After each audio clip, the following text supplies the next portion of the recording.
ॐ सर्वे वेदाः यत्पदमामनन्ति तपांसि सर्वाणि च यद्वदन्ति यदिच्छन्तो ब्रह्मचर्यं चरन्ति तत्ते पदं संग्रहेण ब्रवीमि। ॐ इत्येतत् ॐ इत्येतत् ॐ इत्येतत्।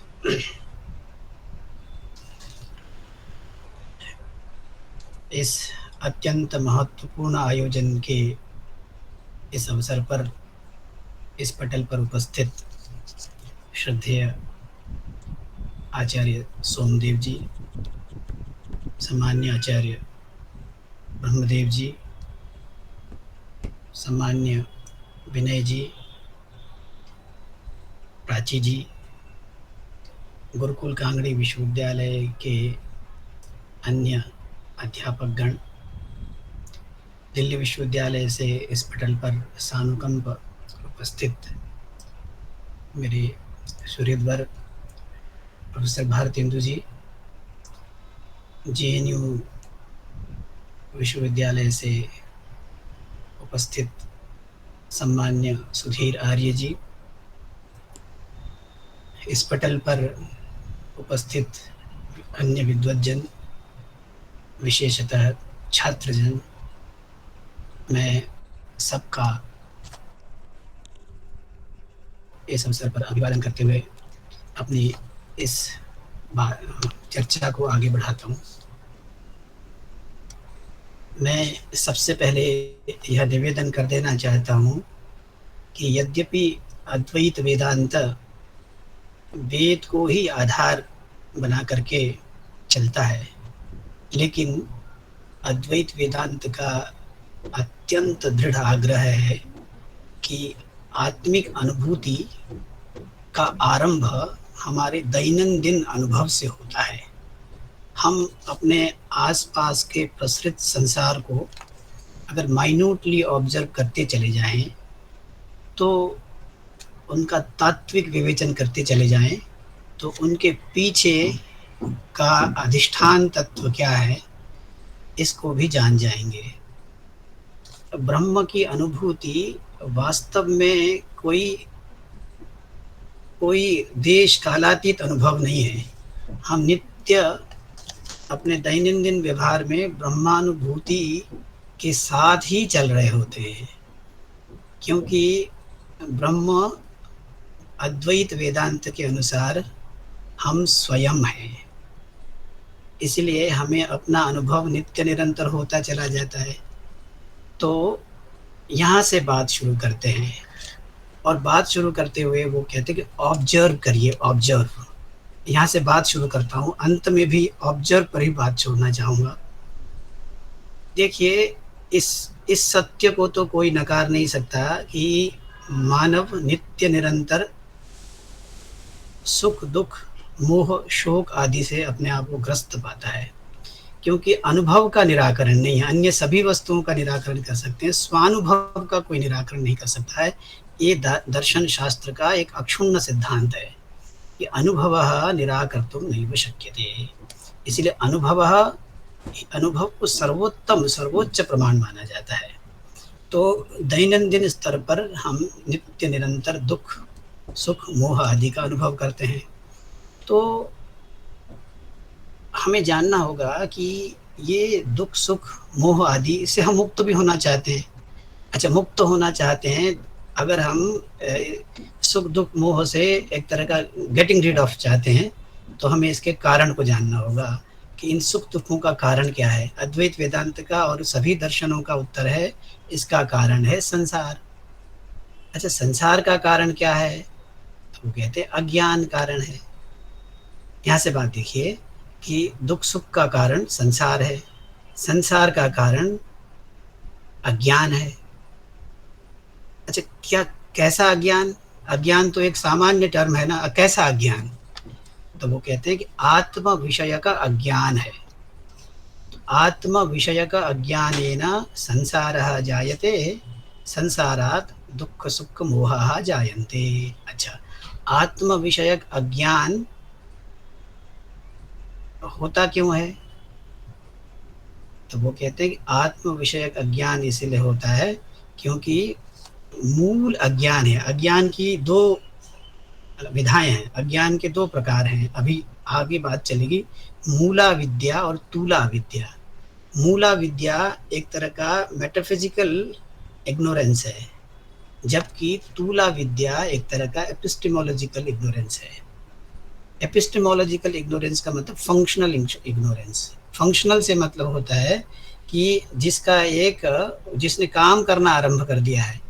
भर्तृहरि ने शब्द के दो स्तर बताए हैं, एक तो भाषा रूप शब्द, एक तत्व रूप शब्द। भाषा रूप शब्द का एपिस्टेमोलॉजिकल वैल्यू है और तत्व रूप शब्द का मेटाफिजिकल ऑन्टोलॉजिकल वैल्यू है। जब हम शब्द ब्रह्म कहते हैं तो मेटाफिजिकल वैल्यू के रूप में ही शब्द ब्रह्म कहते हैं, और जब हम लैंग्वेज कहते हैं तो जानने का साधन होने की वजह से एपिस्टेमोलॉजिकल वैल्यू है। इस तरह से अविद्या के दो स्तर हैं, एक द्रव्य के रूप में अविद्या जो माया है, जिसको मूला विद्या कह सकते हैं, अभी उसकी चर्चा होगी।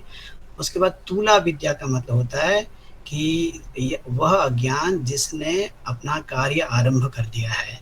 यह तो मूला विद्या के कारण आत्म विषय का अज्ञान पनपता है। आत्म विषयक अज्ञान की वजह से संसार पनपता है। संसार की वजह से सुख दुख मोह पनपते हैं। इसीलिए यदि हमें सुख दुख मोह से मुक्त होना होगा तो संसार से मुक्त होना होगा, और संसार से मुक्त होना होगा तो आत्म विषयक अज्ञान से मुक्त होना होगा। और आत्म विषयक देखिए, घटस्य ज्ञानम घट विषयकम अज्ञानम केन निवर्त्यते, घट विषयक ज्ञानेन निवर्त्यते। एवं आत्म विषयकम अज्ञानम केन निवर्त्यते, आत्म विषयक ज्ञानेनैव निवर्त्यते। इसीलिए मूल बात यह है कि आत्म विषयक अज्ञान की वजह से मेरे सामने तरह तरह का सुख दुख मोह पनपता है, जिसको दुःखत्रय कहा गया है सांख्य की भाषा में, जिससे हम नित्य निरंतर मुक्त होना चाहते हैं। यहाँ से बात आरंभ करते हैं। तो इसका अर्थ क्या हुआ कि आत्मा के वास्तविक स्वरूप को जानने से मुक्ति मिलती है। सभी दर्शनों के अनुसार मैं पिछले दिन निवेदन कर रहा था, तदा द्रष्टुः स्वरूपे अवस्थानम, यह सभी दर्शनों के अनुसार मुक्ति की परिभाषा है। आत्मा को उसकी यथार्थता में अगर हम जान सकेंगे तो हम मुक्त होंगे। इसका मतलब यह है कि आत्मा का ज्ञान तो सबको है, मैं निवेदन कर रहा था उस दिन, लेकिन आत्मा का यथायथम ज्ञान नहीं है, यथार्थ में ज्ञान नहीं है, इन टोटालिटी ज्ञान नहीं है। आत्मा का इन टोटालिटी ज्ञान होना। अब देखिए, इन टोटालिटी से मतलब क्या है, मैं उस दिन निवेदन कर रहा था कि 50% आत्मा का ज्ञान तो सबको नित्य निरंतर हो ही रहा है, लेकिन आत्मा का कोई एक अंश है जिसके अज्ञान की वजह से आत्म विषयक अज्ञान बना रहता है, और उस वजह से सुख दुख मोह मेरे सामने पनपते रहते हैं। तो हमें जानना पड़ेगा आत्मा स्वरूपतः क्या है। तो देखिए, मैं जो पारंपरिक और अधिकांश आचार्यों के द्वारा स्वीकृत जो मत है उसको रख रहा हूँ, इसलिए मेरी बातों में मतभेद के अवसर हो सकते हैं। तो ये traditional idea of philosophical position जो है वो उसको लेकर के मैं चल रहा हूँ। जैसे अब देखिए, न्याय वैशेषिक दर्शन की दृष्टि से आत्मा का स्वरूप क्या है, सांख्य योग दर्शन की दृष्टि से आत्मा का स्वरूप क्या है, और वेदांत दर्शन की दृष्टि से आत्मा का स्वरूप क्या है। उस दर्शन में आत्मा का जो जो स्वरूप माना गया है, उस स्वरूप में आत्मा को अगर समग्रतः हम जानते हैं तो हम मुक्त होते हैं, नहीं जानते हैं तो हम बंधन में होते हैं। सिंपल सी बात है। तो न्याय वैशेषिक दर्शन का आत्मा है केवल सत्य है, केवल सत्तावान है। फिर से निवेदन करूं, चेतन नहीं है।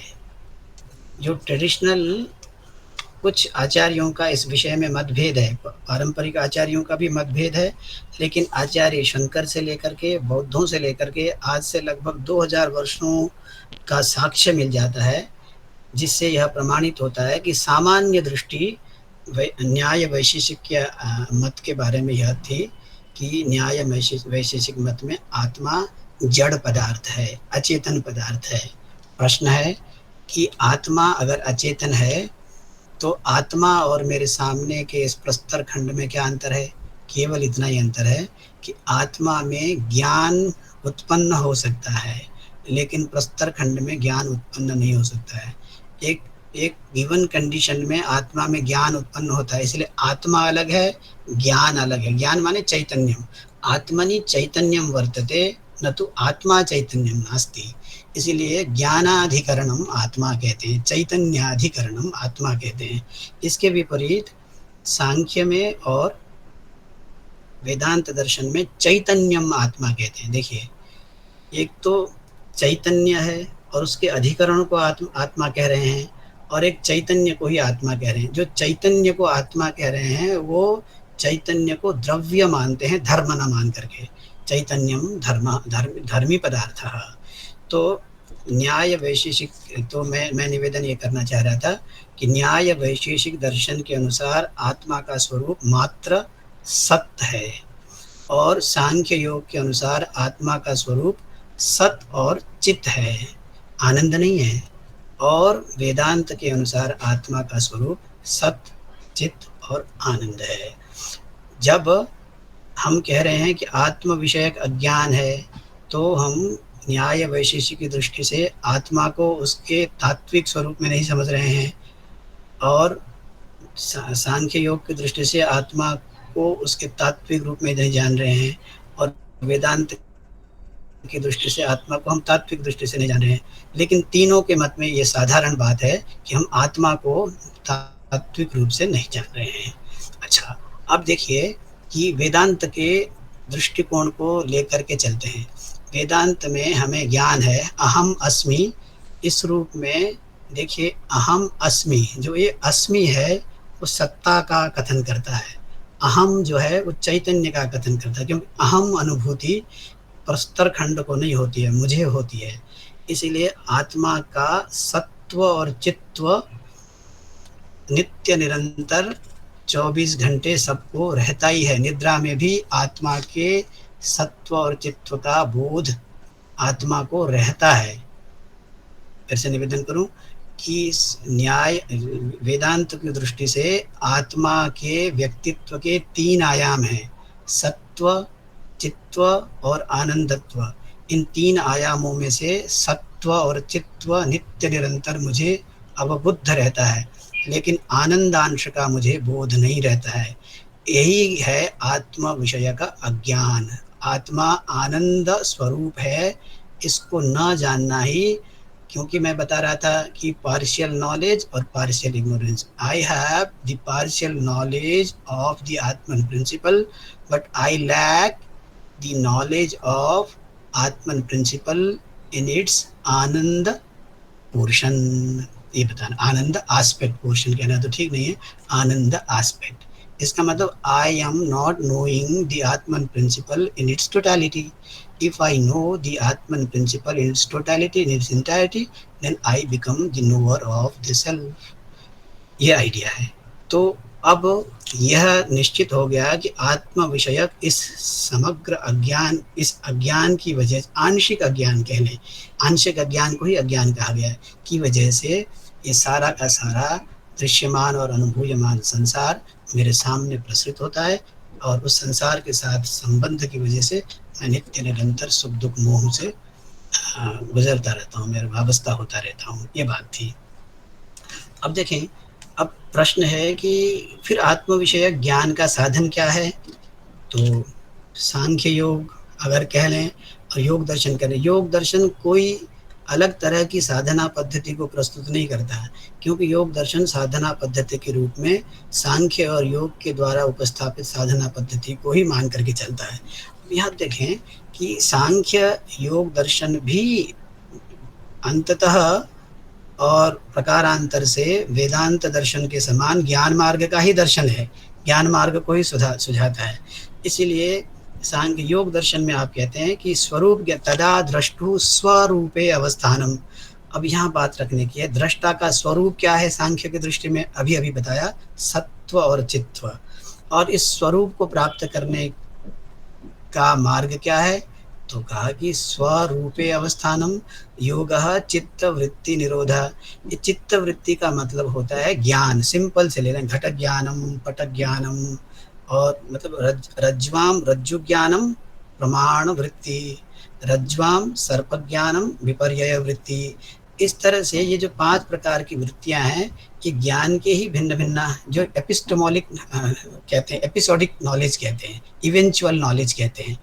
When you know the pot you are establish in the idea of pot, ये आइडिया है।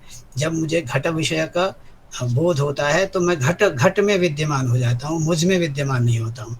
इसीलिए अगर मुझको मुझ में रहना है तो मुझे घट के साथ नहीं रहना होगा।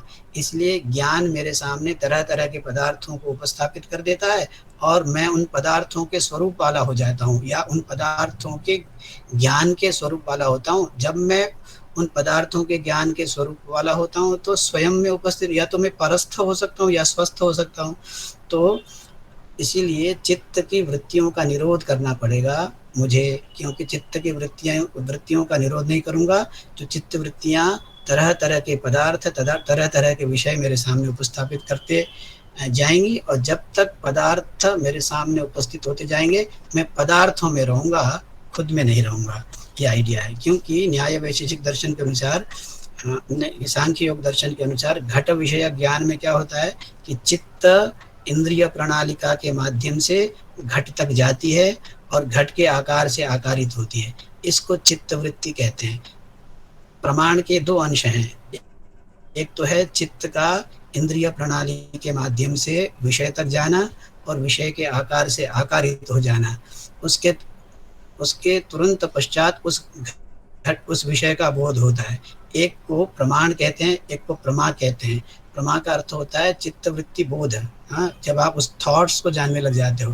पहला तो आकार आकारित होना एक प्रमाण है, और प्रमाण से प्रमा की उपस्थिति होती है। अच्छा, जब ऐसी स्थिति है तो तदाकार आकारित में होता चला जाता हूँ, तो उस वजह से हम विषय में लगे रहते हैं।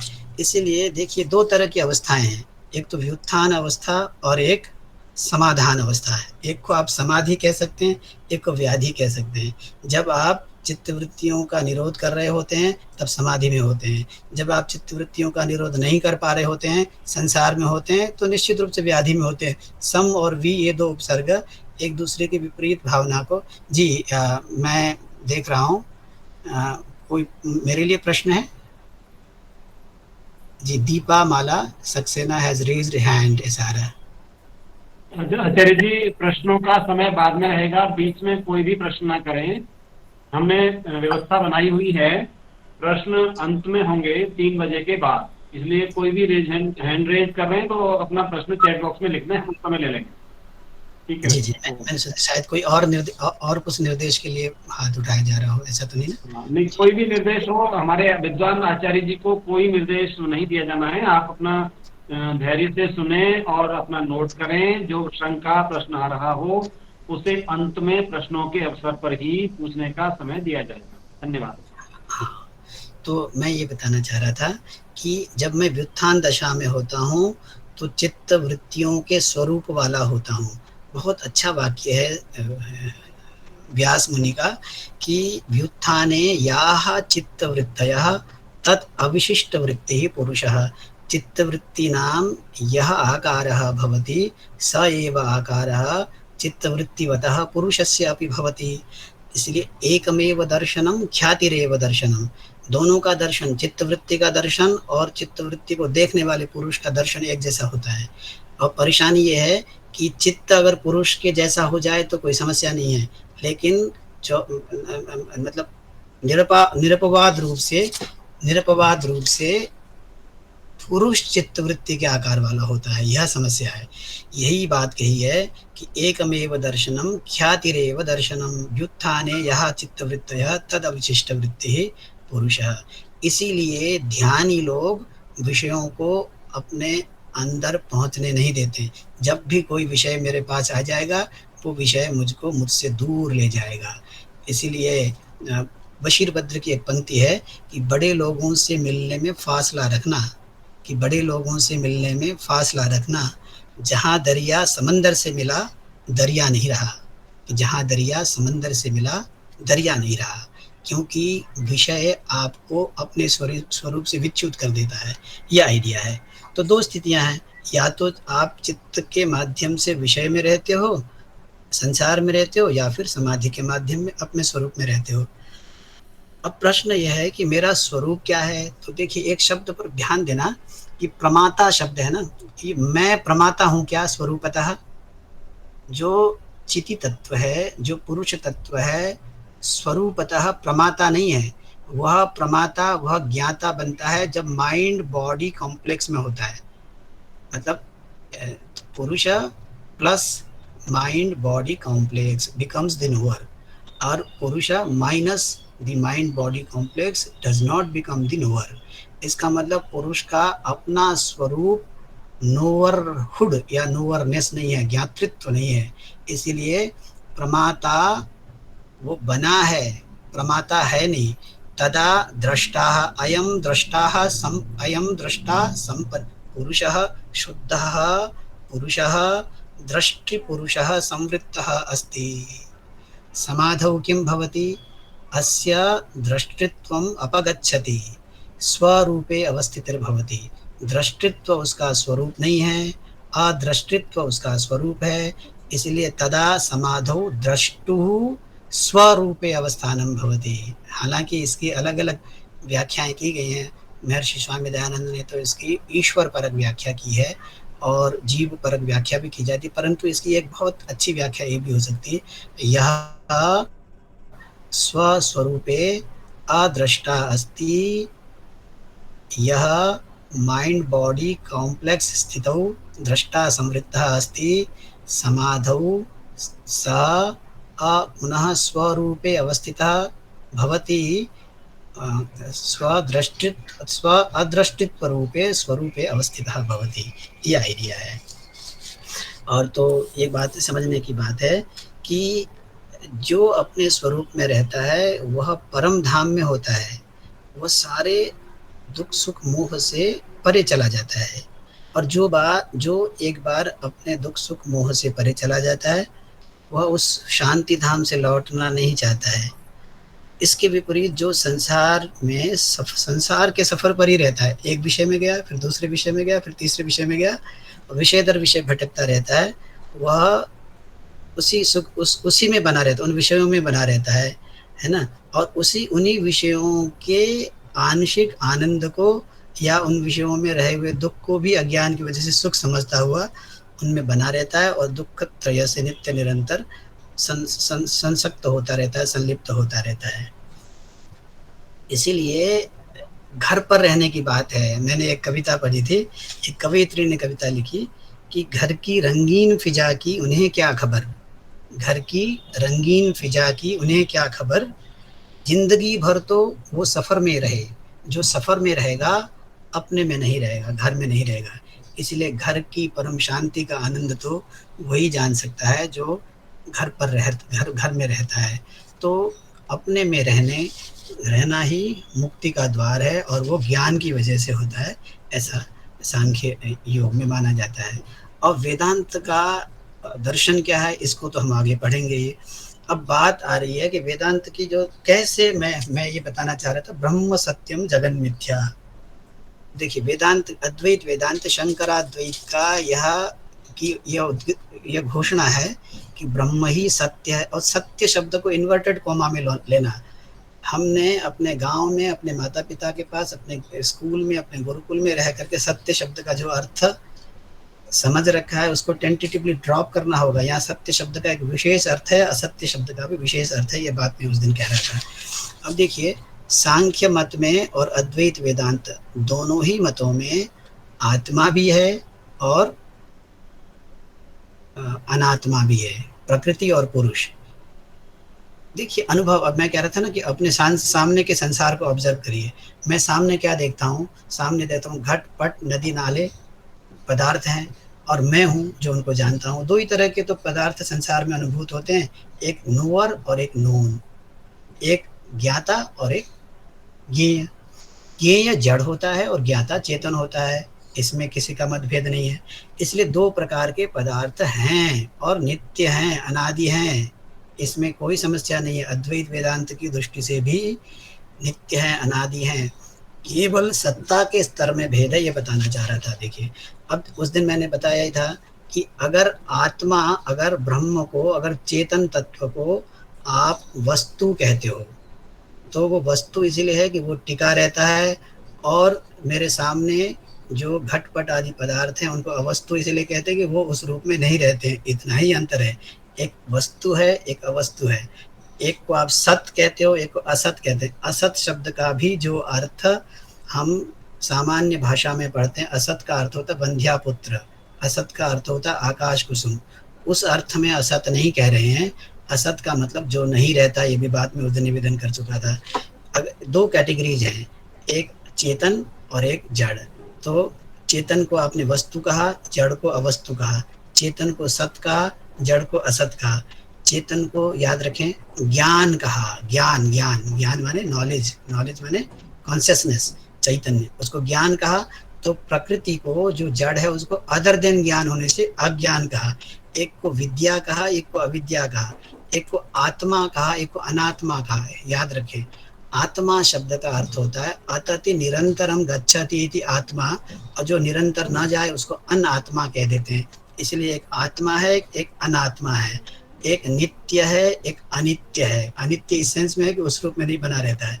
एक चेतन है, एक अचेतन है, और एक आत्मा है, एक शरीर है, एक शरीर है, एक अशरीर है। शरीर माने जो शीर्ण हो जाता है, और एक निरवयव है और एक सावयव है।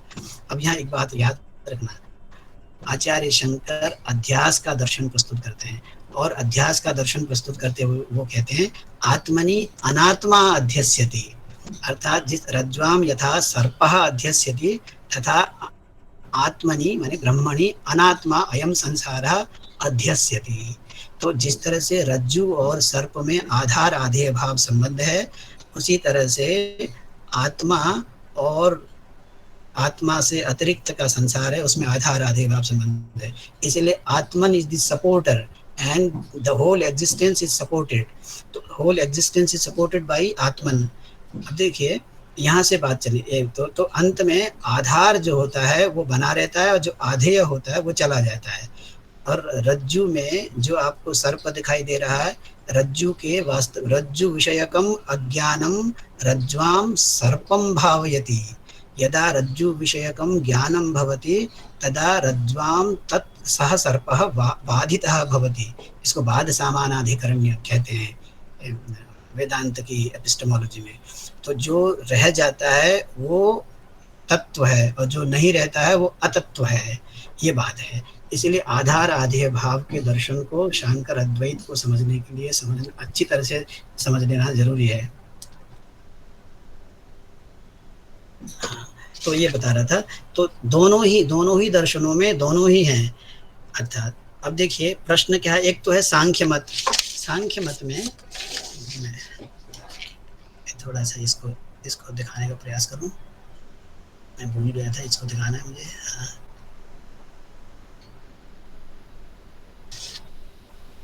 दिखाई दे रहा है ना, शेयर करना पड़ेगा। दिखाई दे रहा नहीं?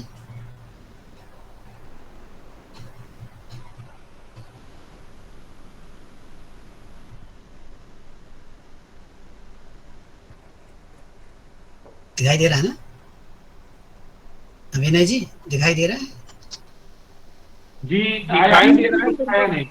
स्क्रीन तो आई है पर भी कुछ आया नहीं स्क्रीन पर अभी। अभी आया नहीं? ना, स्क्रीन पर कुछ नहीं आया अभी। अच्छा, स्क्रीन तो आ गई है, स्क्रीन को शो कर रहा है साइड में, पर स्क्रीन पर कुछ आया नहीं। अच्छा जी, अब आ रहा? अब भी नहीं आया? नहीं आया, नहीं। अच्छा दिखा, एक मिनट है।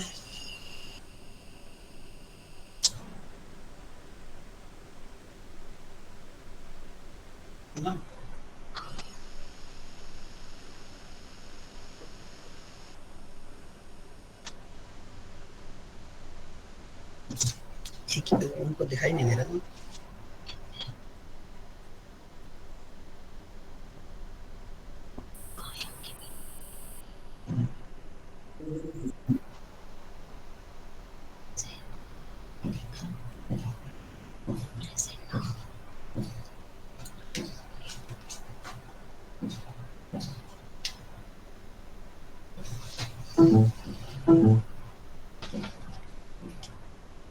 अब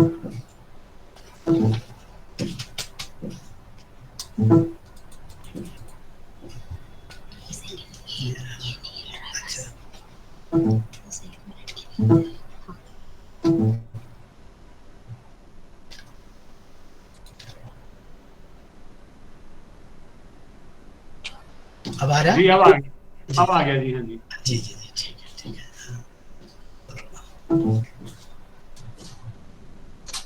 देखिए सांख्य मत है, दिख रहा है ना सबको? तो जी जी देखिए इसमें एक पुरुष है और एक प्रकृति है। पुरुष क्या है, इसके यहाँ बहुत हैं, पुरुष पुरुष पुरुष ये लिखा, सब जानते हैं। अब प्रकृति में क्या है, 3 तत्व हैं और ये सत्व रजस और तमस है। ये गुणात्मक है, ये द्रव्यात्मक है, गुण नहीं है। अब देखिए यहाँ यहाँ पुरुष की भी स्वतंत्र सत्ता है आ, और प्रकृति की भी स्वतंत्र सत्ता है। तो ये देखिए प्रकृति की भी स्वतंत्र सत्ता है। अब इसके विपरीत अद्वैत वेदांत में देखिए, अद्वैत वेदांत में भी प्रकृति भी है और आत्मन भी है। आत्मन को आत्मन कह देते हैं, पुरुष कह देते हैं, चिति कह देते हैं, चित्त कह देते हैं। और देखिए इसकी तो है स्वतंत्र सत्ता, लेकिन ये प्रकृति जो है आत्मा के अंदर ही है। मतलब प्रकृति, आप ये समझ लें पुरुष और प्रकृति के बीच में वैसा ही संबंध है जैसे एक विचारक का विचार से संबंध होता है। क्या विचार विचारक से पृथक रहता है? नहीं रहता है। यथा थिंकर एंड थॉट है ना, cannot live independently. So thought does not have independent existence of its own. While the Brahman, Atman has the independent existence of its own. इसका मतलब आत्मनः अपि सत्ता अस्ति और अनात्मनः प्रकृतेः अपि सत्ता अस्ति। परम आत्मनः सत्तां पुरस्कृत्यैव प्रकृतेः सत्ता पुरस्कृता भवति।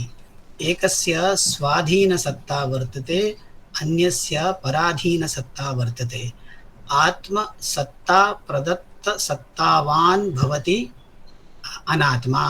जो अनात्मा का एग्जिस्टेंस आत्मा के एग्जिस्टेंस के बराबर नहीं है। इस बात को अगर हम समझ लें कि जैसे विचारक और विचार दो चीजें हैं।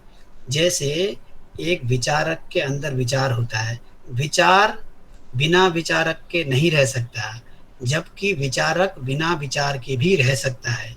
इसीलिए विचारक की सत्ता, फिर से देखें, जैसे मृत्तिका और घट है, घट की सत्ता मृत्तिका के सत्ता पर ही डिपेंडेंट है, इसीलिए घट की सत्ता मृत्तिका की सत्ता पर ही डिपेंडेंट है, जबकि मृत्तिका की सत्ता किसी की सत्ता पर डिपेंडेंट नहीं है। इस वजह से मृत्तिका का जो एग्जिस्टेंस है वो इनडिपेंडेंट एग्जिस्टेंस है, जबकि घट की जो सत्ता है वो डिपेंडेंट एग्जिस्टेंस है, क्योंकि घट की सत्ता मृत्तिका की सत्ता पर डिपेंड करती है। इसी तरह से ब्रह्म की जो शक्ति है, प्रकृति माया, वह ब्रह्म के अंदर होने की वजह से ब्रह्म की सत्ता के द्वारा प्रदत्त सत्ता से ही सत्तावान होती है, जबकि प्रकृति की स्वतंत्र सत्ता नहीं है। ब्रह्मणी प्रकृति वर्तते। यहाँ से बात चलते हैं।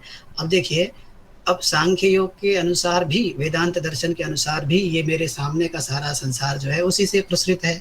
उसी से प्रसृत है तो कैसे? दोनों के दोनों। अब यहाँ देखें, थोड़ी सी सिंपैथी के साथ अगर सुनेंगे तो इस दर्शन को, प्रत्येक दर्शन की अपनी कुछ पूर्व मान्यताएं होती हैं। वेदांत दर्शन की यह पूर्व मान्यता है और यह पूर्व, अद्वैत वेदांत दर्शन की अगर यह पूर्व मान्यता है तो प्रत्येक दर्शन की पूर्व मान्यताओं, कई बार पूर्व मान्यताओं पर प्रश्न नहीं किया जाता है। तो अब ये मान्यता है कि प्रकृति पुरुष की शक्ति है। अब ऐसे में अगर कोई कहे उस ब्रह्म से ही सारा जगत प्रसृत हुआ है, तो इसमें लॉजिकली ये समझने वाली बात है, जिस तरह से सांख्य योग में घटपट आदि पदार्थों का मूल स्रोत प्रकृति को माना जाता है, प्रधान को माना जाता है, सत्व रजस तमस को माना जाता है, ऐसे ही इनके यहाँ भी घटपट आदि पदार्थों का मूल स्रोत प्रकृति को ही माना जाता है। लेकिन चूंकि वह प्रकृति ब्रह्म के अंतर्गत है, इसीलिए अगर मैं अपने विचार के जरिए कोई अपराध करता हूँ तो मेरे विचारों को कोई अलग से जेल नहीं डालता ले जाकर के, मुझे जेल डालता है, क्योंकि मेरे विचार हैं वो। इसी तरह से तो इस प्रकृति ब्रह्म से ही ये सारा संसार बना है। अब ये जो सारा संसार बना है, तो जैसे कहा जाता है कि कुंभकार घट का निमित्त कारण है और मृत्तिका घट का उपादान कारण है। अब यहाँ अभिन्न निमित्तोपादान कारण इसलिए कहते हैं कि ब्रह्म के व्यक्तित्व में ही प्रकृति भी आ जाती है, माया भी आ जाती है, सत्व रजस तमस भी आ जाते हैं। इसलिए सत्व रजस तमस के माध्यम से आए हुए पदार्थों को आप ब्रह्म से आया हुआ कह देंगे तो शायद उस तरह से लॉजिकल प्रॉब्लम नहीं है। एक बात और मुझे बहुत अच्छी पकड़ में आई कि एक आत्मानुभव नाम के विद्वान हुए हैं, उन्होंने यह स्पष्टतः कहा है कि संसार, जो जड़ संसार है, उसका कारण आत्मा है। फिर से बताऊं, जड़ संसार का मूल कारण ब्रह्म है, लेकिन ब्रह्म चैतन्य के रूप में तो निमित्त कारण है, लेकिन ब्रह्म के अंदर जो अचेतनता का जो अंश है उससे वह उपादान कारण है। इसलिए ब्रह्म विवर्ततया अस्य जगतः कारणम, ब्रह्म विवर्तोपादानम। और दूसरा जो प्रकृति तत्व है वह परिणाम है। इसीलिए एक ही पदार्थ का एक ही सोर्स से आया हुआ, एक अंश से तो ब्रह्म चैतन्य अंश से निमित्त कारण है, और ब्रह्म के अंतर्गत जो जड़ांश है उससे यह वह उपादान कारण है। इसलिए ब्रह्म एक साथ निमित्त कारण भी है, एक साथ उपादान कारण भी है। वेदांत सार में भी इस बात को संकेत रूप में कहा गया है। तो इस बात को रखने के पश्चात मैं आगे अपनी बात को रखना चाहूँगा। समय तो बहुत जल्दी होता जाएगा। तो आचार्य शंकर, हाँ, 3:15 तक भी ले सकते हैं, 3:10 तक भी ले सकते हैं। जी सही है। तो आचार्य शंकर ने वेदांत दर्शन ब्रह्म सूत्र की व्याख्या में चेतन कारणतावाद की प्रतिष्ठापना की है और अचेतन कारणतावाद का खंडन किया है। श्रुति, युक्ति, स्मृति और अनुभूति, इन 4 प्रमाणों को आधार बना करके। तो वो अचेतन कारणतावाद किनका है?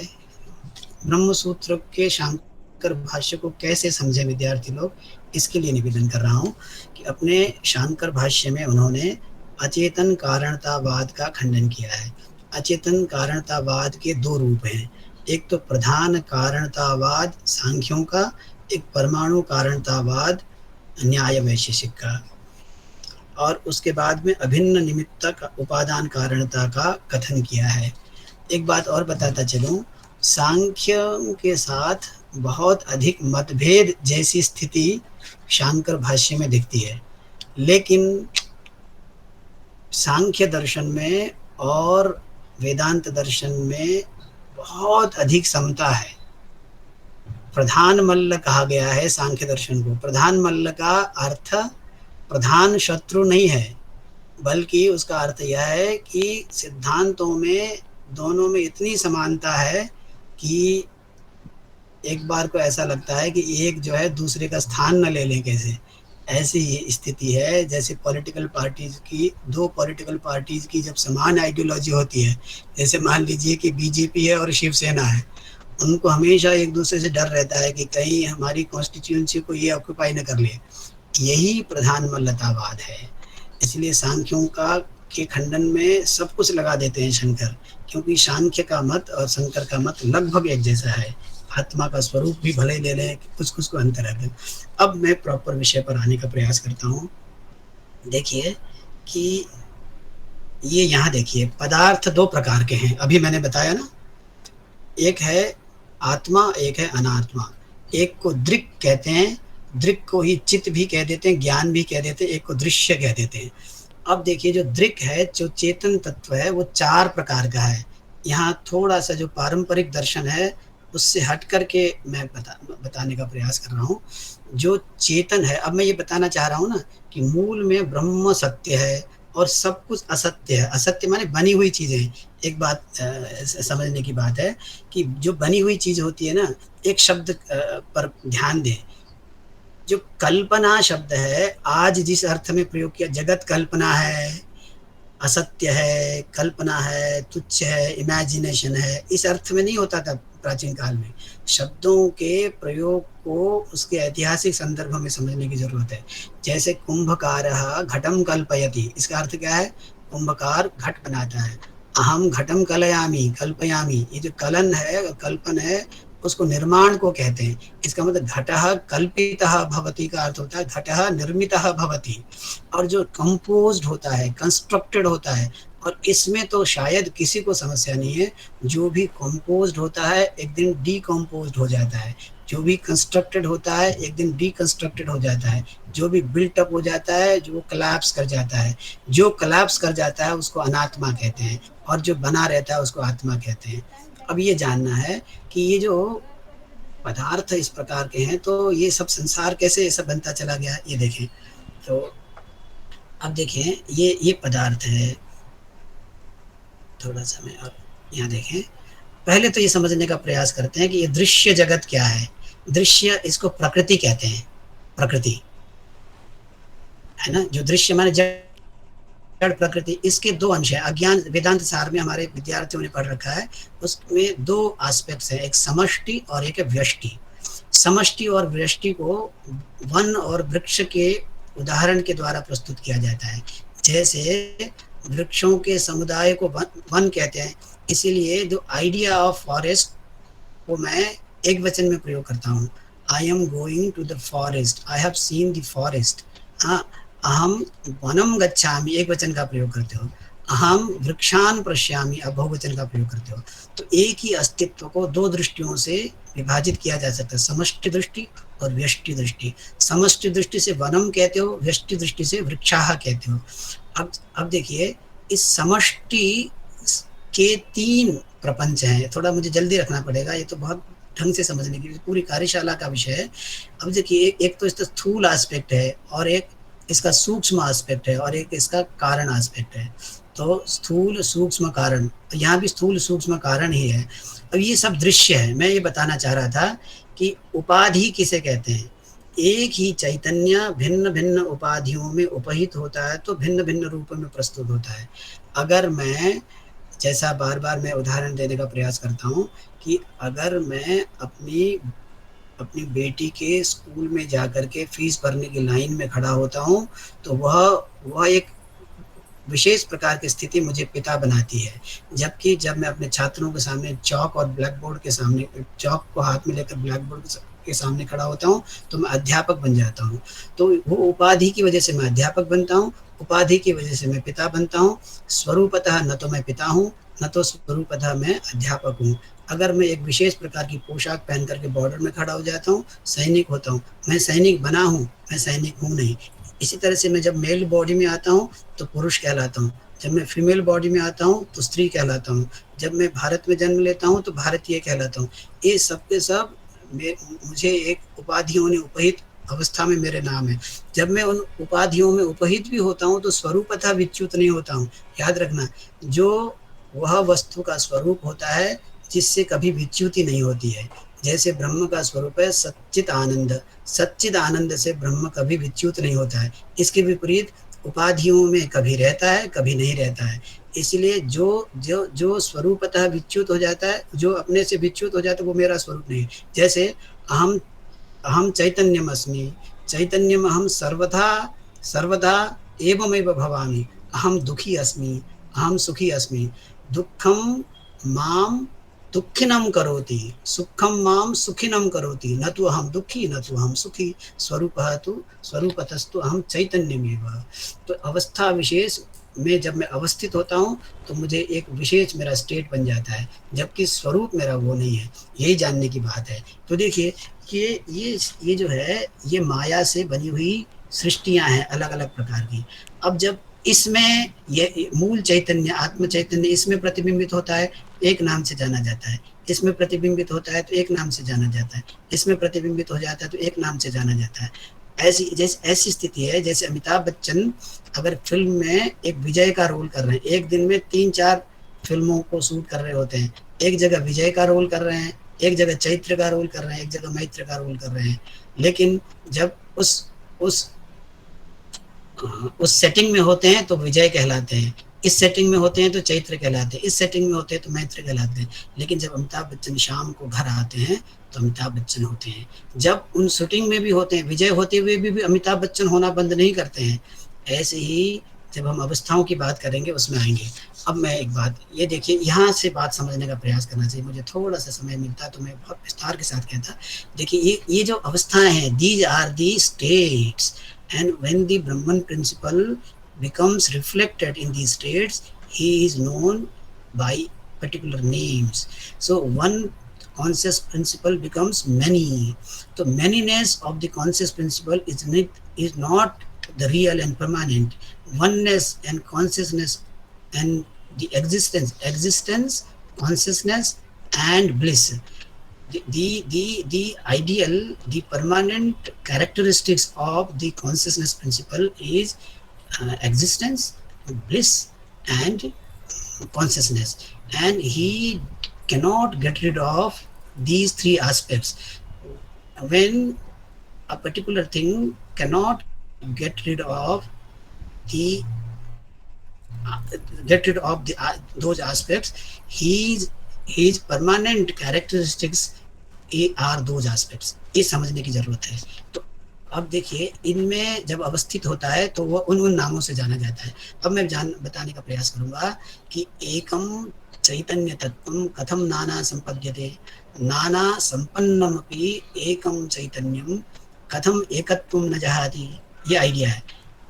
एकम सद्विप्रा बहुधा वदन्ति, एकम चैतन्यम अनेकासु अवस्थासु अवस्थितं सत् विभिन्नं प्रतीयते, विभिन्नं प्रतीयमानमपि तत्त्वतः आत्मनः तत्त्वं न विमुञ्चति। ये आइडिया है। तो अब देखिए, ये बताया मैंने। अब इससे पहले हम देखने का प्रयास करते हैं कि ये बात थी। तो सत्यम ज्ञानम अनंतम ब्रह्म मैंने ये बताया था उस दिन। तो इस पर मैं ज़्यादा चर्चा नहीं करना चाहता हूँ। ये बताने की ज़रूरत है कि जो एकत्व रूप है उसका, वह अखंड है, विभु है, एक है, देश काल परिच्छेद रहित है। वो ये जानने की जरूरत है। अब देखें, तो अभी मैं बताने का प्रयास करूंगा देश काल परिच्छेद का मतलब क्या है इसको। अब देखें, यहाँ पदार्थ का स्तर है।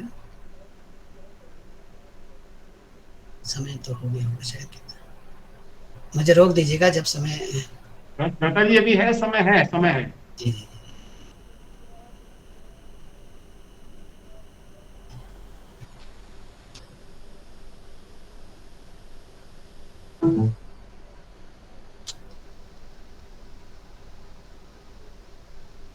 हाँ ये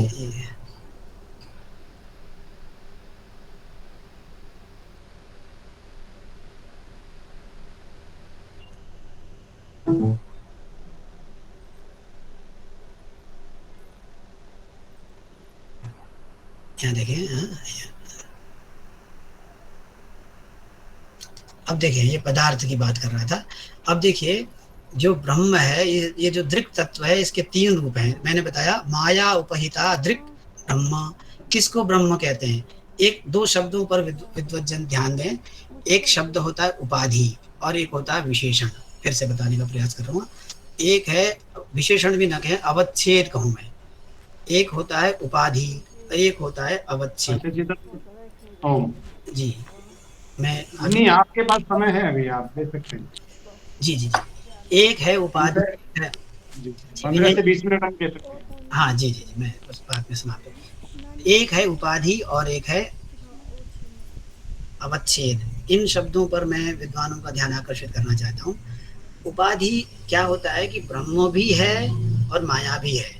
फिर से ध्यान दें, ब्रह्म भी है और प्रकृति भी है और नित्य है, अनादि है। जैसे त्रैतवाद में माना जाता है, ऐसे ही प्रकृति को नित्य और अनादि माना जाता है। लेकिन प्रकृति ब्रह्म के अंतर्गत। वैसे देखिए, जैसे जी जी मैं बोलूं, जैसे जैसे कहते हैं कि आई हैव, मतलब in this existence there are mountains, there are trees, there are man and there are women. इस सेंटेंस पर ध्यान दें। In this mountain there are man, women, mountains, trees. इसमें मैंने आधार आधेय भाव को रखा। ऐसे ही एग्जिस्टेंस जो मैं कह रहा हूं उसको आप ब्रह्म समझ लें, उसको आप चेतन समझ लें। तो एग्जिस्टेंस में सब कुछ है। तो जो exist, in this existence there are trees and there are man and women. अब क्या होता है कि वो एग्जिस्टेंस कभी समाप्त नहीं होता है। एग्जिस्टेंस माने सत्ता, एग्जिस्टेंस तो है ना। यह प्रलय की अवस्था में भी एग्जिस्टेंस किसी न किसी रूप में है। जब सब कुछ नहीं रहता है तब जो रहता है उसको सत्ता कहते हैं। अद्वैत वेदांत का सिद्धांत है कि सब कुछ आगमापाई है, लेकिन एग्जिस्टेंस बना रहता है, क्योंकि सत शब्द का अर्थ सत्ता है। अब मैं बताना चाहता हूँ कि ब्रह्म है चैतन्यम अस्ति, चैतन्यम अस्ति, अचैतन्यम माया अज्ञानम प्रकृतिरपि अस्ति। अब यहाँ देखिए, अब होता क्या है कि ब्रह्म में माया है, तो आप ब्रह्म को निर्गुण कैसे कह सकते हैं? माया सहित ब्रह्म को ही तो सगुण ब्रह्म कहते हैं। तो माया की उपस्थिति मात्र ब्रह्म को सगुण नहीं बना देती है। माया उपस्थित भी हो और ब्रह्म माया को लेकर के औन्मुख्य भी ब्रह्म में हो। तो ब्रह्म में औन्मुख्य हो और माया हो तो ब्रह्म माया से युक्त होता है।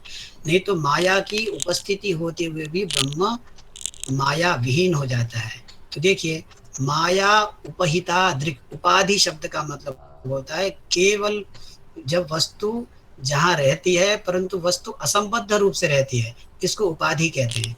ब्रह्म है, माया है, और उस माया के प्रति ब्रह्म की उदासीनता है। तो जिसकी उपस्थिति के प्रति ब्रह्म उदासीन है उस वस्तु को उपाधि कहते हैं। उपाधि माने ब्रह्म को कैरेक्टराइज नहीं कर रहा वो।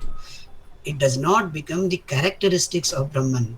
जब ब्रह्मन माया की उपस्थिति को रिकॉग्नाइज नहीं कर रहा है, when he is ignorant of the Maya principle available nearby him, he is निर्गुणम ब्रह्म। तो माया की उपाधि से युक्त जब होता है तो उसको ब्रह्म कहते हैं, और वह सच्चिदानंद है, सर्व जगत अधिष्ठान है। अब देखें, अब ईश्वर कौन कहलाता है? अब वही माया के प्रति जब उस क्या कहते हैं इसको, शिश्रिक्षा कहते हैं। जब ब्रह्म प्लस शिश्रिक्षा, शिश्रिक्षा कब होती है?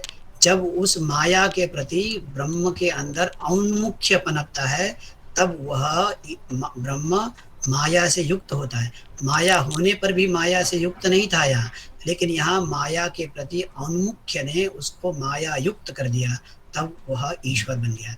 है यही ब्रह्म ही है यहाँ, लेकिन एक विशेष पोशाक में आ गया है। इसको कल आचार्य जी कह रहे थे, शबल ब्रह्म कह देते हैं इसको, माया युक्त ब्रह्म कह देते हैं। अब देखिए ये क्या है, सर्वज्ञ, ये सर्वदा लग गया। अब सर्वज्ञ सर्वशक्ति, अभी बात मैं रख रहा था कि ब्रह्मन सर्वज्ञ नहीं है, तुरीय अवस्था में वह कुछ नहीं जानता है, केवल एक लाइट की तरह है, प्रकाश मात्र स्वरूप है।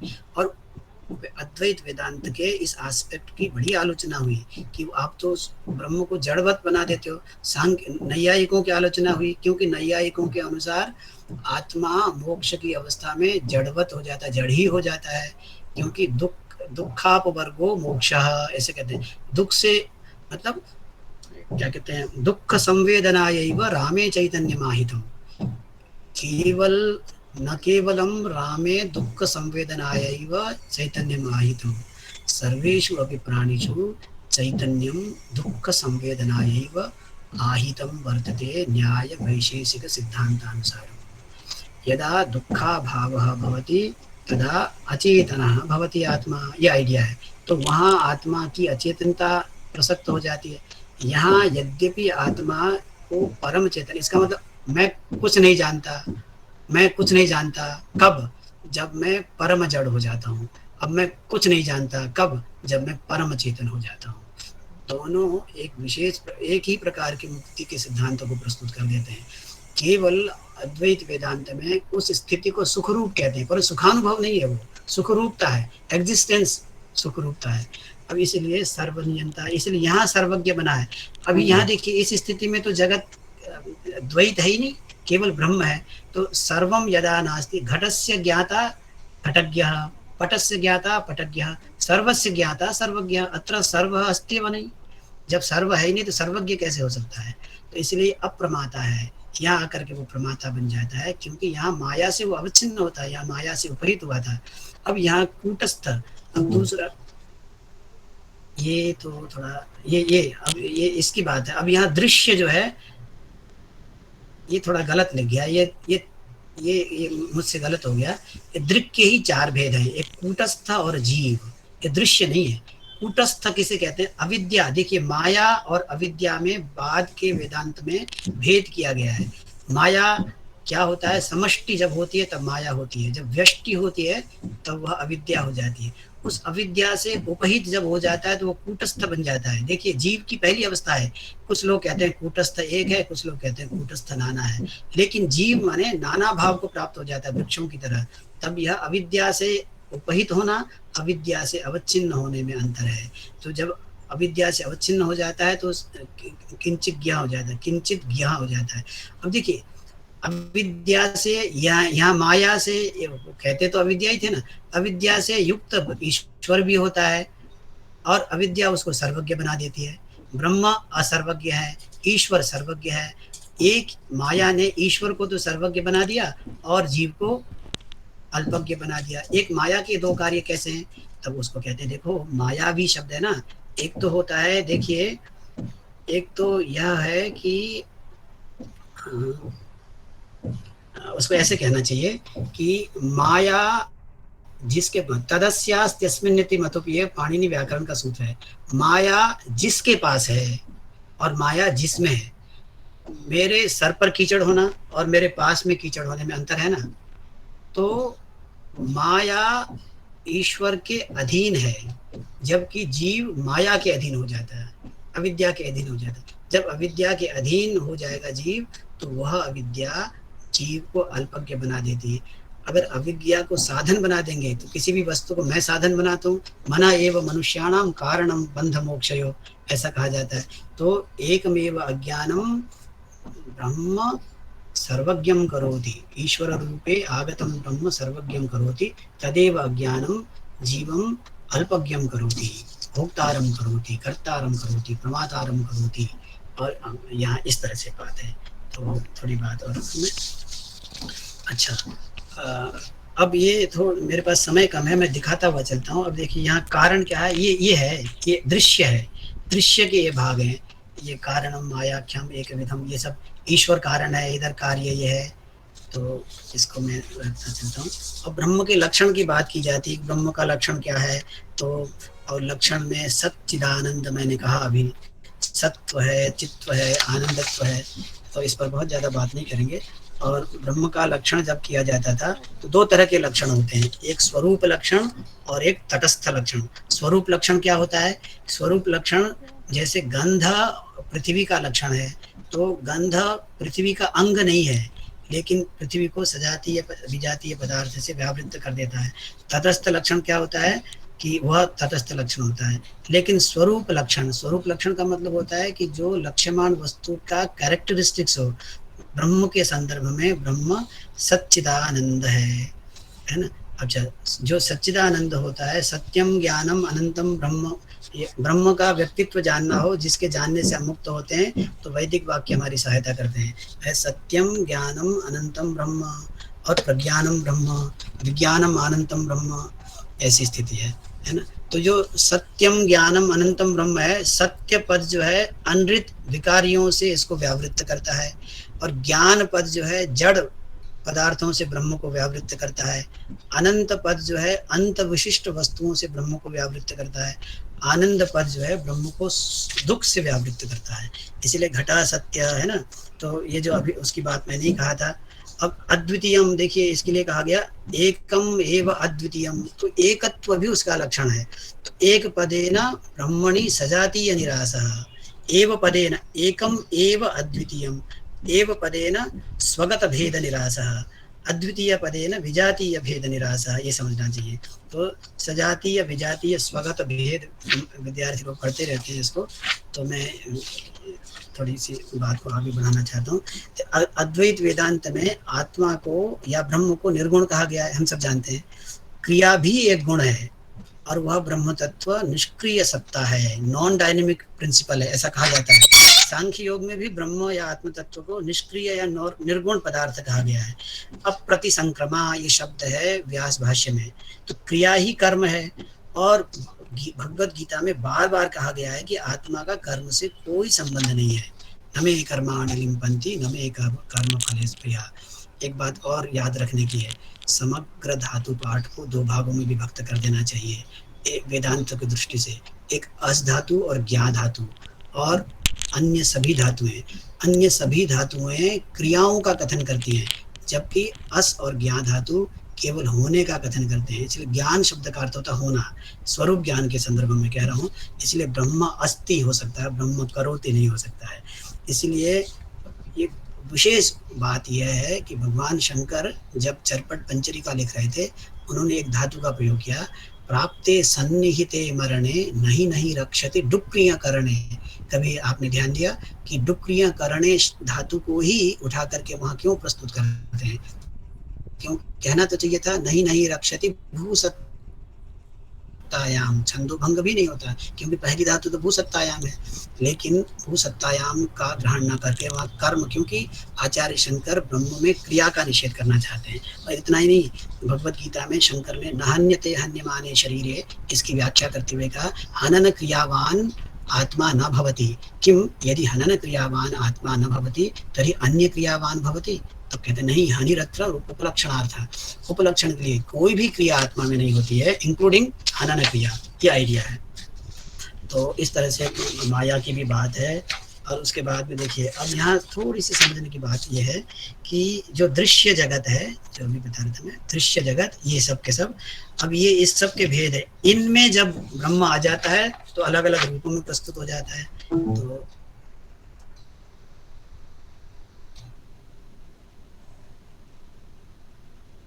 तो ये जो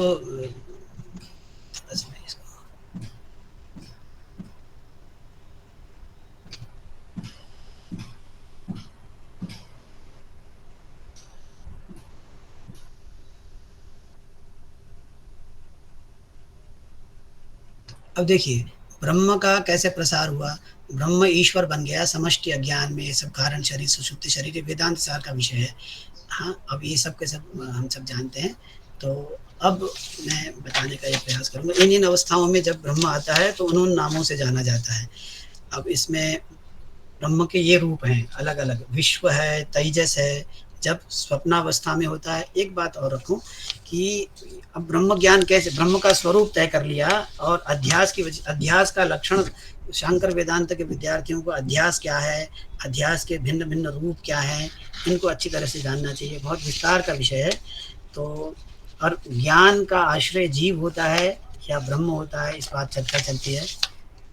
तो इस तरह से मैंने बताने का प्रयास किया कि देखिए चार तरह की रियलिटीज हैं, चार तरह की रियलिटीज हैं, समझ लें। रियलिटी कह रहा हूँ ना मैं, रियलिटी माने अस्तित्व।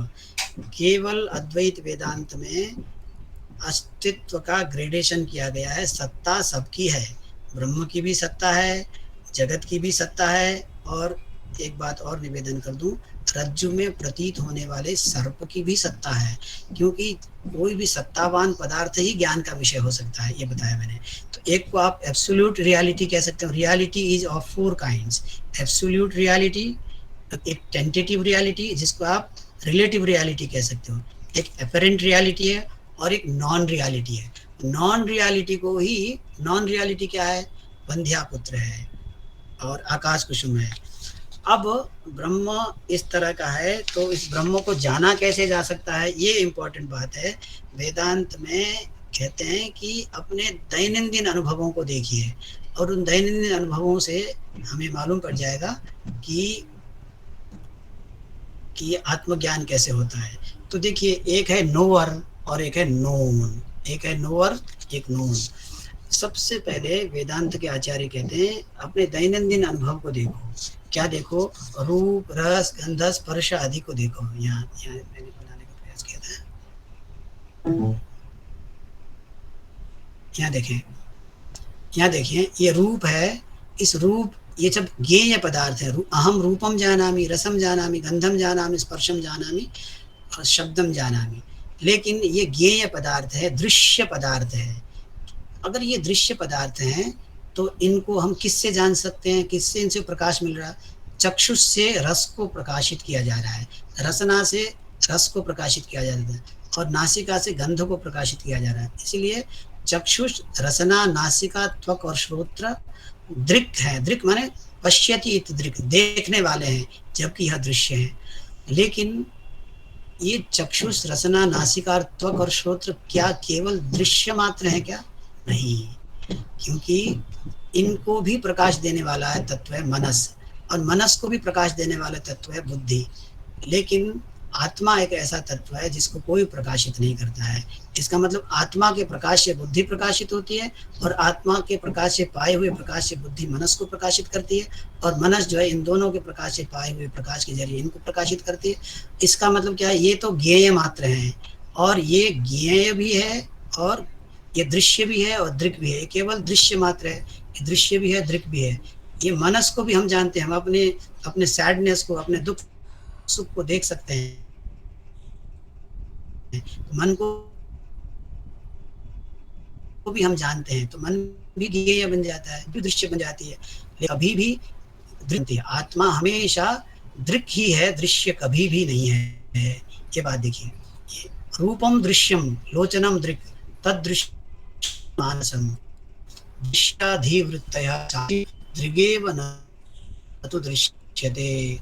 अब देखने की बात, एक स्वामी जी बहुत ही अच्छी तरह से कहते हैं कि यदि मुझे दुख हुआ है तो मुझे ऑब्जर्व करना चाहिए, क्या यह दुख मेरा स्वरूप है? अगर मेरा स्वरूप दुख होता तो मैं दुख को देख नहीं रहा होता है, क्योंकि मैं स्वयं को नहीं देख सकता। आंख आंख को नहीं देख सकती है ना? तो मैं स्वयं को कहते, कर्तृकर्म भेद कहते हैं। कल श्रद्धेय जी भी कह रहे थे, कर्तृकर्म भेद का एक सिद्धांत है, कर्ता कर्म न भवति। अब देखिए कि दुख जो है, मैं दुखी हूं तो इसका मतलब मैं दुख को देख रहा हूं और अपने आप को दुखी समझ रहा हूं। अब दुख आया कि दुख गया, जो आता जाता है वह मेरा स्वरूप नहीं हो सकता है, जो बना रहता है वही मेरा स्वरूप हो सकता है। सत्व, चित्व और आनंदत्व बना रहता है, इसलिए सत्व, चित्व, आनंदत्व मेरा स्वरूप है। दुख आया, दुख गया, वो मेरा स्वरूप नहीं हो सकता है। इस श्लोक में हम ये देखने का प्रयास करेंगे। तो अब देखिए कि इन अवस्थाओं में, जैसे मैं बताने का प्रयास कर रहा था कि ये देखिए, अब देखिए कि ये जो दृक् है इसके दो भेद हैं, जीव है और ईश्वर है। तो यहाँ से आरंभ होता है। ये समष्टि अज्ञान है, तो कारण समष्टि दृश्य अज्ञान अभिमानी मायावी ईश्वर। अगर कोई व्हाट्सएप बना हुआ हो तो मैंने बड़ी मेहनत से ये पीपीटी बनाए हैं, विद्यार्थियों के लिए विशेष रूप से काम आ सकता है। अगर कोई व्हाट्सएप ग्रुप बना हो तो मैं भेज दूंगा। तो ईश्वर का एक रूप है मायावी, और दूसरा है हिरण्यगर्भ, तीसरा है विश्वानर, तो प्राज्ञ, तेजस, विश्व। ये इस तरह से हम चर्चा करते रहते हैं। तो ये अलग अलग रूपों में आया है, जबकि स्वरूपतः एक रूप है। तो इस ब्रह्म को हम, अब ब्रह्म का यह स्वरूप है, तो इसको हम जान कैसे सकते हैं? वेदांत में दो तीन प्रकार बताए गए। एक तो दृक् दृश्य विवेक है, जो केवल दृक् है वह ही आत्मा तत्व है। प्रत्येक ज्ञान की घटना में वह उपस्थित रहता है, ये तो हम जानते हैं। ज्ञान की प्रत्येक घटना में जिसकी उपस्थिति होती है वह मैं हूँ। देखिए, घटक ज्ञान होता है, फिर पटक ज्ञान होता है, फिर पुस्तक ज्ञान होता है, फिर पुरुष ज्ञान होता है।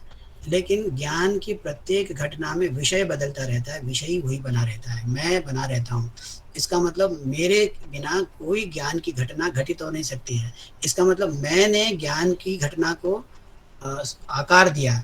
अहम चैतन्यम अस्मि यथा घटम मम पुरतः भवति अहम घट चैतन्यम भवामि, यदा पटः मम पुरतः भवति अहम पट चैतन्यम भवामि।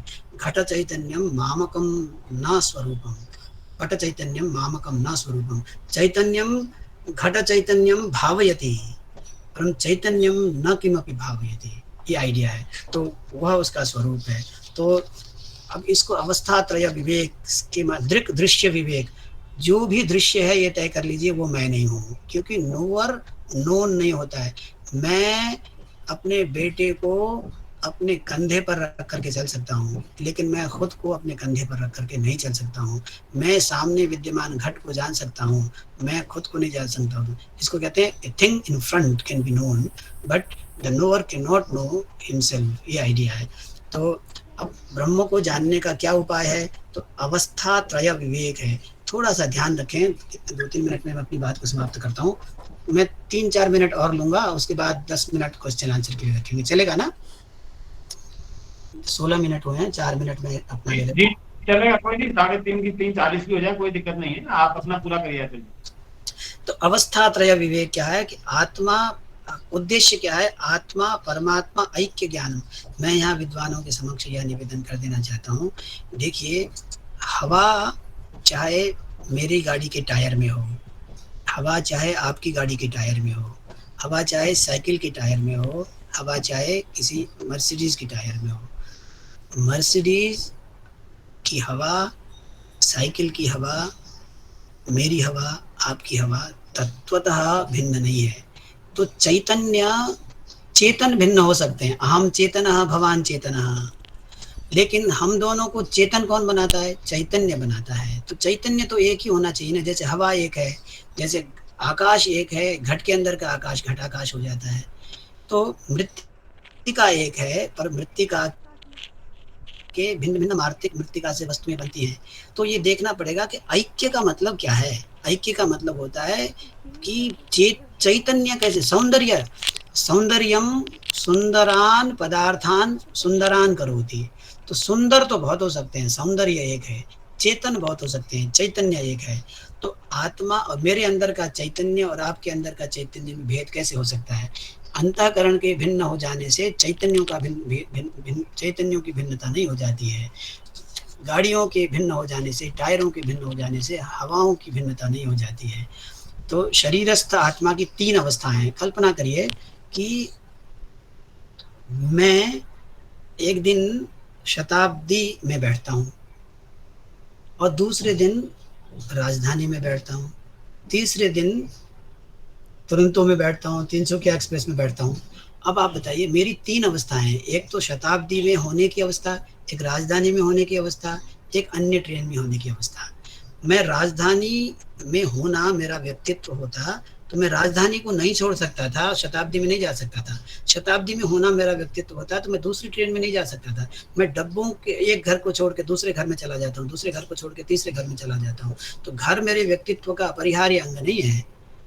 एंड ऐसे ही जब मैं जागृत अवस्था में जाता हूँ तो जागृत अवस्था को छोड़ करके अब स्वप्नावस्था में आ जाता हूँ, स्वप्नावस्था को छोड़ करके अब फिर सुषुप्त की अवस्था में चला जाता हूँ। अवस्थाओं के भेद से मैं कैसे भिन्न हो जाता हूँ भाई? देखिए होता क्या है कि जागृत अवस्था से लेकर के सुषुप्ति की अवस्था के स्वरूप में क्या भेद है, इसको जानने का प्रयास करिए। पहले ब्रह्म है, चैतन्य मात्र है, और अविद्या है। अविद्या ब्रह्म के साथ साइमल्टेनियस एग्जिस्टेंस में बना रहता है। अविद्या अस्ति अज्ञानम अपि अस्ति प्रकृति अपि अस्ति। होता क्या है, अब अज्ञान और प्रकृति है, कुछ नहीं हो रहा है, लेकिन अज्ञान जब उस प्रकृति के साथ युक्त हो गया तो माया उसकी अवस्था में कैसे आता है? ये सुषुप्ति की अवस्था में। सुषुप्ति की अवस्था के अनुभवों को देखिए, स्वप्नावस्था के अनुभवों को देखिए, जागृत अवस्था के अनुभवों को देखिए। जागृत अवस्था में क्या होता है कि आत्मन होता है प्लस अविद्या होती है, प्लस अंतःकरण होता है, प्लस इंद्रिय शरीर होता है, प्लस संसार, मेरे सामने का संसार होता है। तो प्लस प्लस के जरिए देखिए, जागृत अवस्थायां किम भवति, आत्मा भवति, अविद्या भवति, प्लस प्लस है, आत्मा भी है, अविद्या भी है, और अविद्या के द्वारा जनित अंतःकरण भी है, और अंतःकरण के बाद इंद्रिय शरीर आदि भी है, और रूप रस गंध स्पर्श शब्द भी है। ये सारा का सारा संसार प्रसरित है। अब मुझे अनुभव में आते हैं ये सारे के सारे, है ना। तो इसका मतलब अब स्वप्नावस्था में क्या होता है कि स्वप्नावस्था में इनमें से कुछ चीजें ड्रॉप हो जाती हैं। स्वप्नावस्था में आत्मा है, अविद्या है और अंतःकरण है। इसका मतलब क्या हुआ अंतःकरण ही स्वाप्निक दृश्यों को उत्पन्न कर देता है और उसका अनुभव करता है। कोई भी जान सकता है ना, अंतःकरण में स्वप्न दृष्टा का जो स्वप्न संसार है वो स्वप्न काल के पश्चात बाधित हो जाता है। इसके बाद सुषुप्ति की अवस्था में केवल क्या है, आत्मा है और अविद्या है।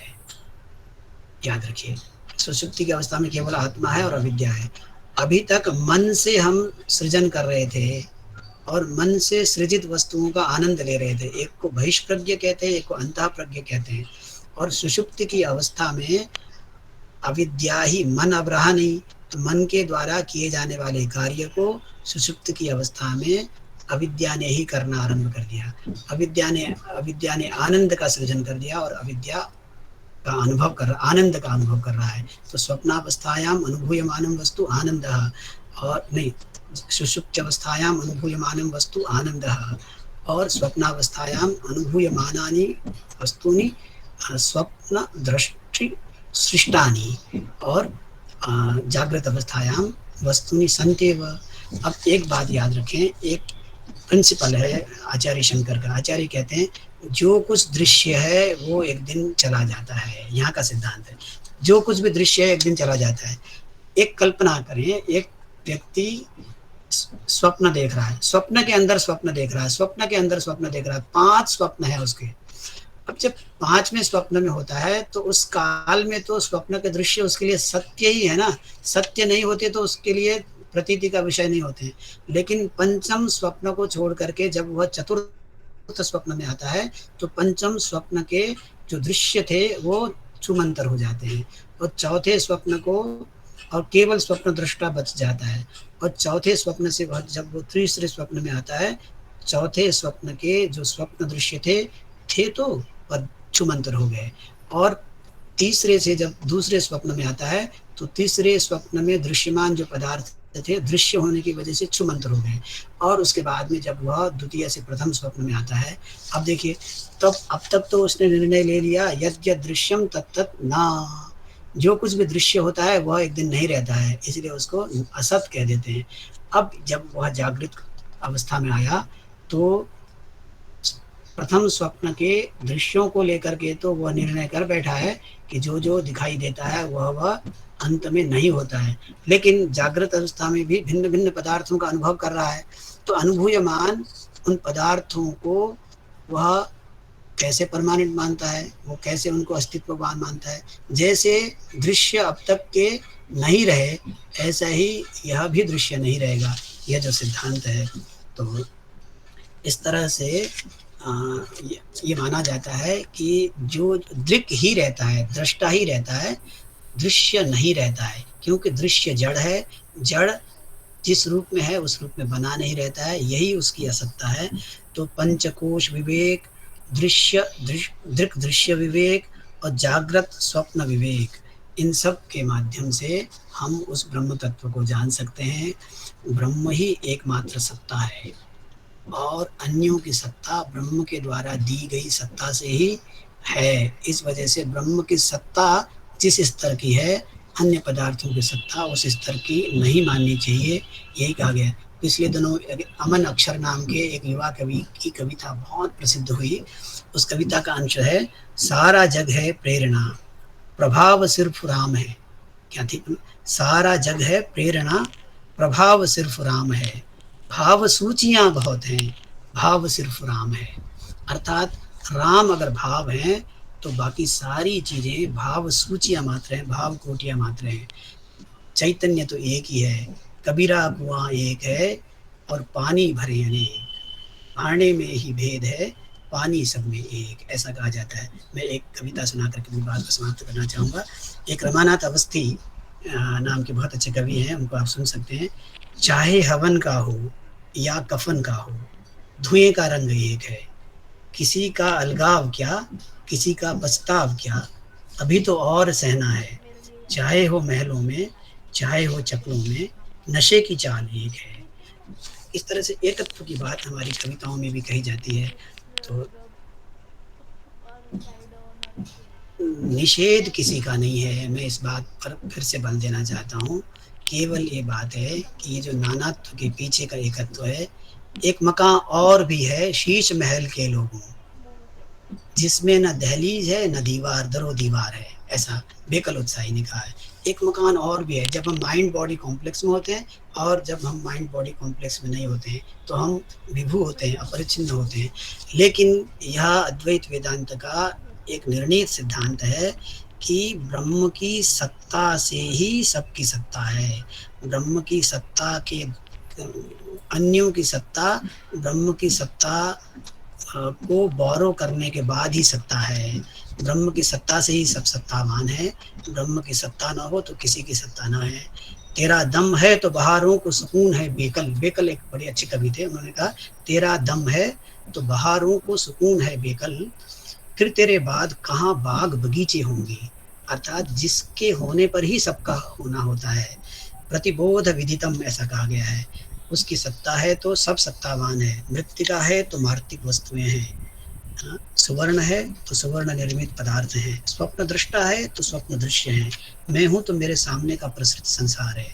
चेतना है तो घट चेतना है, पट चेतना है। प्रत्येक वस्तु विषयक चेतना में वह बना रहता है। प्रतिबोध विदितम। देखिए ना, ज्ञान के विषय बदलते रहते हैं। ज्ञानी विषयी तो प्रत्येक बोध में उसी तरह से अक्षुण्ण बना रहता है, जैसा मैं कह रहा था। जो हर स्थिति में बना रहता है वह वास्तविक अस्तित्व है। जो आता जाता रहता है वह अस्तित्व कैसा, यह है वेदांत का मानना। तो मैं अपनी बात को यहाँ समाप्त करने का प्रयास करता हूँ। अब यह जब निर्णीत हो गया है कि आत्म तत्व क्या है, सत्ता है, सच्चित आनंद है, उसका ज्ञान कैसे होता है, इसको लेकर के भिन्न भिन्न दर्शनों ने भिन्न भिन्न तरह की पद्धतियाँ बताई। कर्म, भक्ति और ज्ञान। वेदांत दर्शन ज्ञान को ही माध्यम मानता है, ये जानना चाहिए।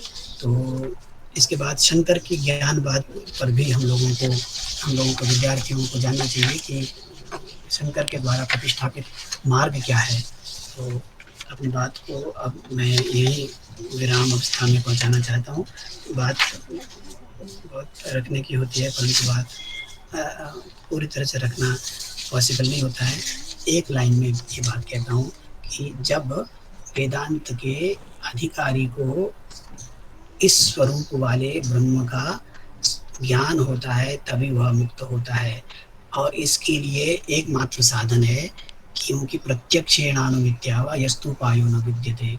तो जब ऐसा अधिकारी वेदों का अध्ययन किया, वेद के अर्थ को जान लिया, फिर भी उसको ब्रह्म का बोध इसलिए नहीं हुआ था क्योंकि उसके चित्त में कोई मल अभी भी रह गया था।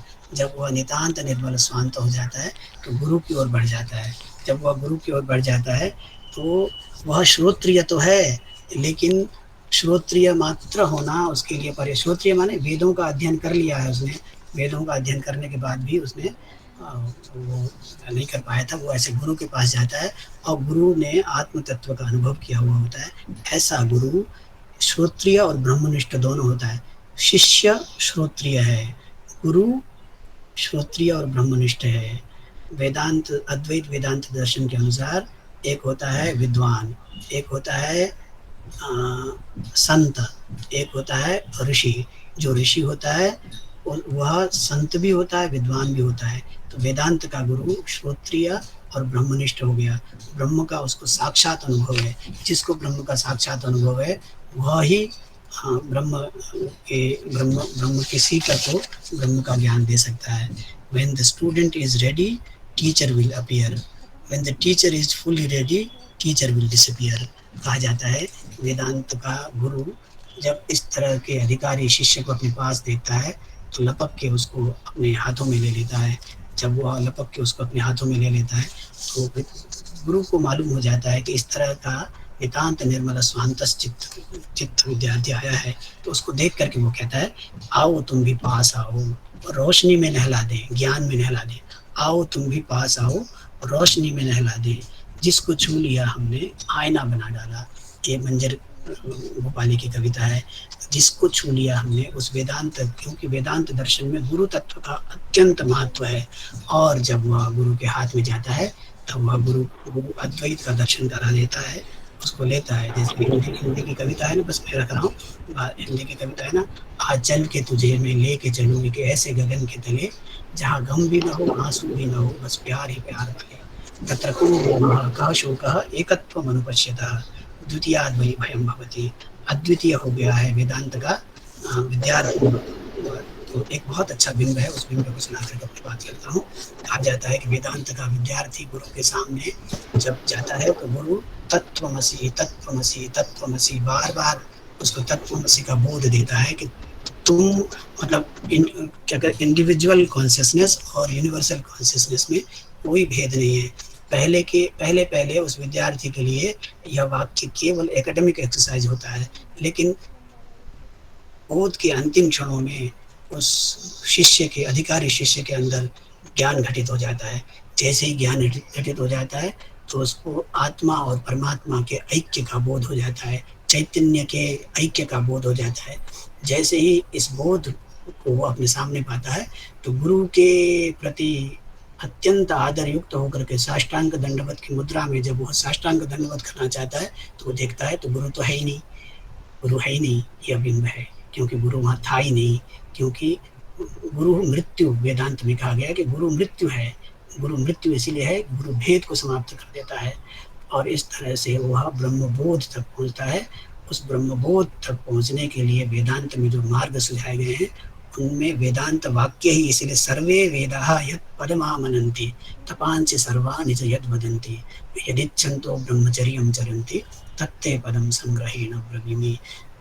उत्तर मीमांसकों का ये की डिंडिम घोषणा है कि वेद के अतिरिक्त आत्म तत्व को जानने का कोई भी साधन नहीं है। प्रत्यक्षेणानुमित्या वा यस्तुपायो न विद्यते एतम विदन्ति वेदेन तस्मात् तस्य वेदता।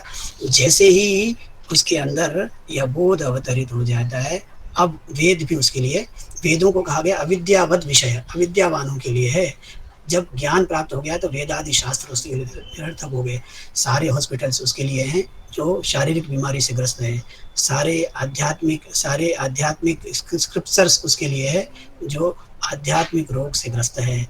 आध्यात्मिक रोग से जब निपटारा हो गया, मैं स्वस्थ हो गया, स्वस्थ होने को तथा दृष्टि स्वरूप अवस्थान, स्वरूप में अवस्थित हो गया, स्वस्थ हो गया, सारी व्याधियां चली गई। उसके पश्चात मैं मुक्त हो गया। अपरोक्षात मोक्ष, अशरीरत्व मोक्ष चला गया।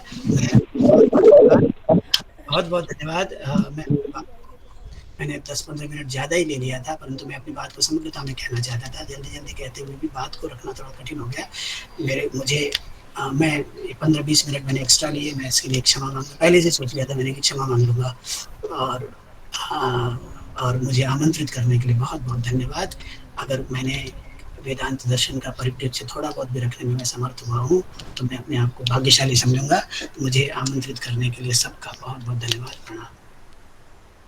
आदरणीय गुरु जी की अनुमति से, गुरु जी सुधांशु जी की अनुमति से आचार्य जी के व्याख्यान के उपरांत यदि कोई प्रश्न उपस्थित हो रहा है तो वो करने के लिए आप अपने को अनम्यूट करें।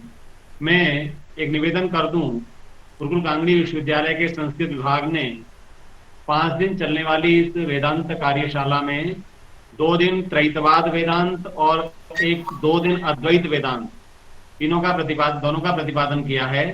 तो त्रैतवाद वेदांत है वह भी वेदांत के अनुसार है और अद्वैत वेदांत है यह भी वेदांत के अनुसार है। तो मैं समझता हूँ आपको सोचने के लिए, समझने के लिए, चिंतन करने के लिए बहुत बड़ा एक आयाम मिला है। जो भी शोधार्थी हमारे इसमें जुड़े हैं, विद्वान जुड़े हैं, उनका धन्यवाद भी किया जाएगा, आचार्य जी करेंगे हमारी। लेकिन उससे पहले मैं निवेदन कर दूं, प्रश्न उसी दृष्टि से करें कि आपने दोनों को सुना है, त्रैतवाद वेदांत भी सुना है और अद्वैत वेदांत भी सुना है। तो ऐसे प्रश्न आपको कोई उपस्थित हो रहा हो तो कर सकते हैं। हरि ओम जी। सर्वेभ्यो नमो नमः। आचार्याणां व्याख्यानम् अतीव सारगर्भितम् आसीत्। वयम् उपकृताः भवतां व्याख्यानेन। मम एका जिज्ञासा वर्तते यद् भवता प्रतिपादितं समष्टि-व्यष्टि-भेदेन माया अविद्या विषये, नाम माया उपहितं, माया विशिष्टं ब्रह्म भवति, अविद्या उपहितं आत्मा भवति। तो भवता एतद् समष्टि-व्यष्टि-भेदेन प्रतिपादितं। तो अत्र काचित् नाम अविद्यायाः प्रभावेण आत्मनि विविधाः अज्ञानादयः दोषाः भवन्ति, परन्तु सा एव अविद्या यत् मायारूपेण ब्रह्मणि वर्तते, तत्र अविद्यादयः ये दोषाः सन्ति तत्र कथं नोत्पादयति, अत्र मम मनसि काचित् स्पष्टता न भवति। अत्र किञ्चित् मया प्रागेव प्रयतितं मायायाः स्वरूपविषये किञ्चित् वैशिष्ट्येन अवगन्तव्यमस्ति। माया विशिष्टं ब्रह्मापि भवति, माया विशिष्टो जीवोऽपि भवति। ब्रह्म माया ब्रह्म सर्वज्ञं करोति, मया अत्र स्थापितं। तदेव अज्ञानं जीवम् अल्पज्ञं करोति। कुतः?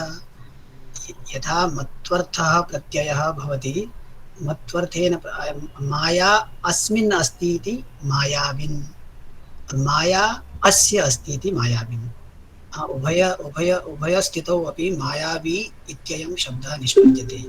परम् एकस्य मायावी शब्दस्य एकः अर्थः, अन्यस्य मायावी शब्दस्य अन्यः अर्थः। एकस्य पार्श्वे माया साधनत्वेन वर्तते, अन्यस्य पार्श्वे माया उच्छेदकत्वेन वर्तते।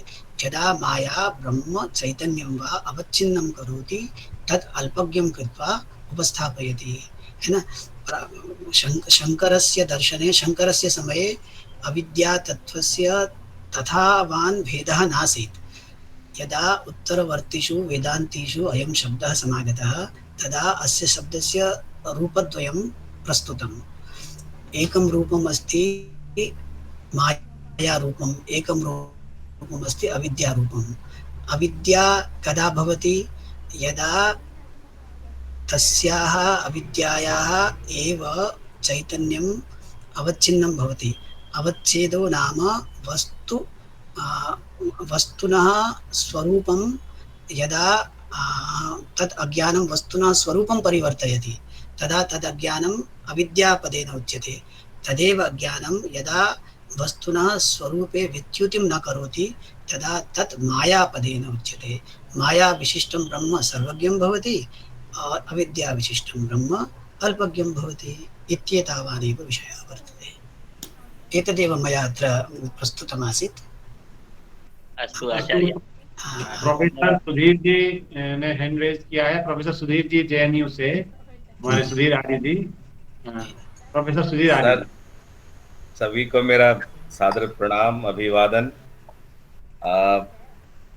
आदरणीय प्रोफेसर ओमनाथ बिमली जी के व्याख्यान को सुनकर मेरा प्रश्न नहीं है, बस मेरे मन में कुछ भाव उठ रहे हैं कि दोबारा से एक बार कभी ऐसा अवसर मिल जाए कि दिल्ली यूनिवर्सिटी में एमए करने का मौका मिल जाए, और ऐसा दर्शन, मतलब हम तो आपको वैयाकरण के नाम से जानते हैं, लेकिन दर्शन शास्त्र में, और वो भी वेदांत दर्शन में, इतनी अगाध गति, मति और समुद्र जैसा गांभीर्य देख करके मैं व्यक्तिगत रूप से, मुझे बड़ी प्रसन्नता है।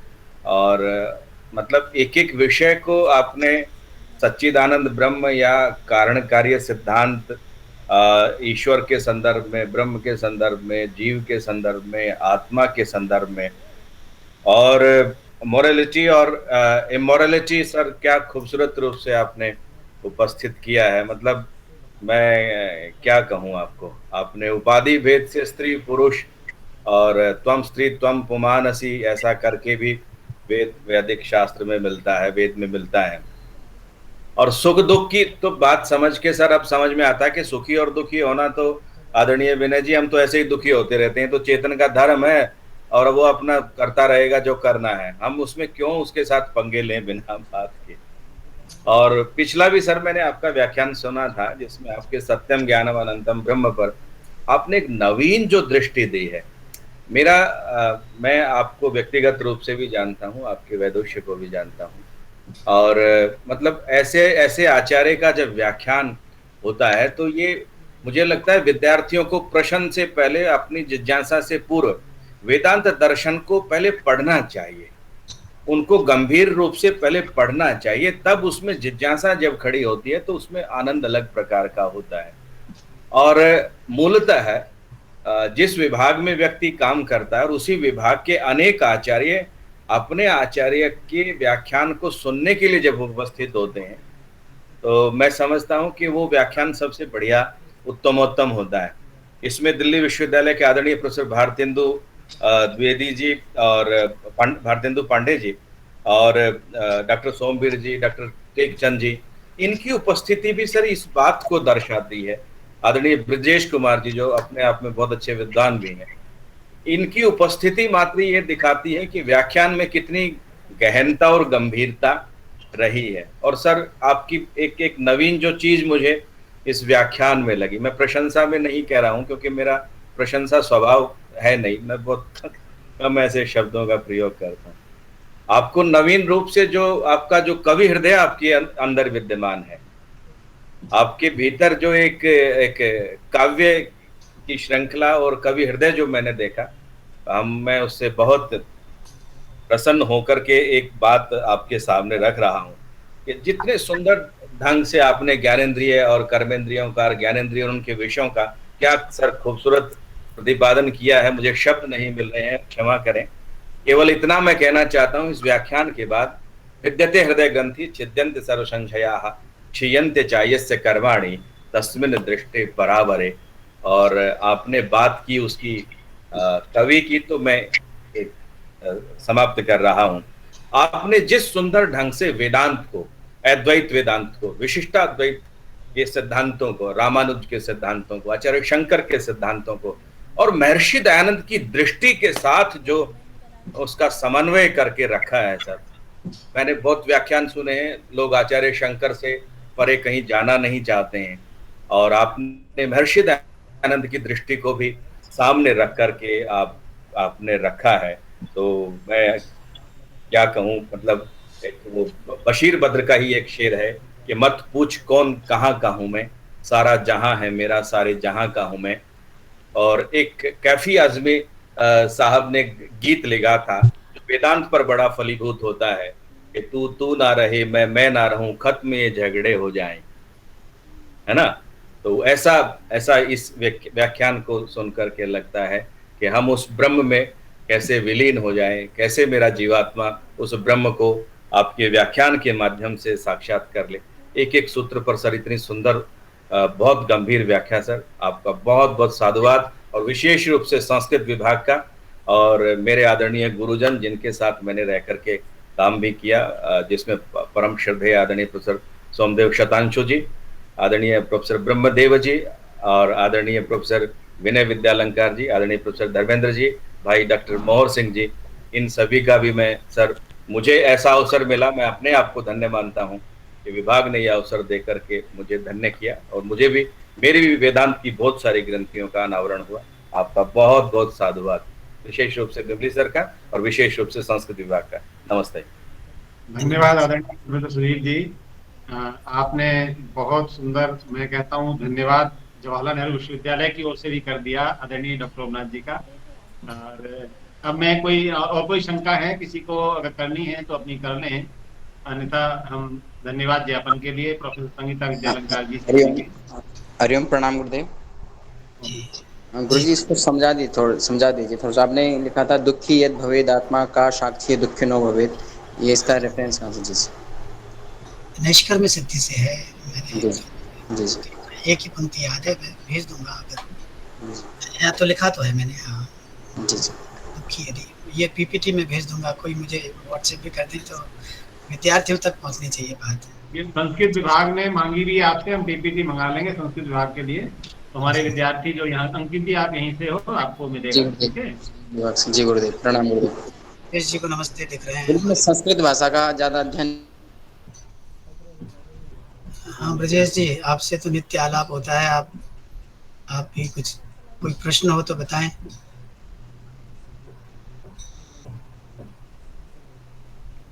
कुछ कह रहे हैं जी?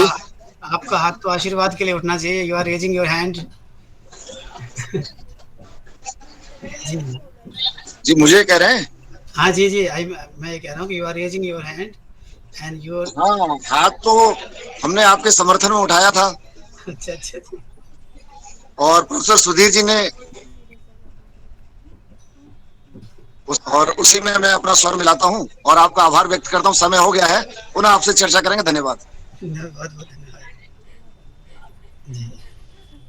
जी मोहर प्रश्न सिंह है जी, कि आप भी कुछ पूछे मोहर सिंह जी। मोहर सिंह जी से बात गुरुकुल कांगड़ी आने के बाद होगी, सामने दिखाई दे रहे हैं जी। और भी कोई प्रश्न हो, आप समय हो? प्रणाम।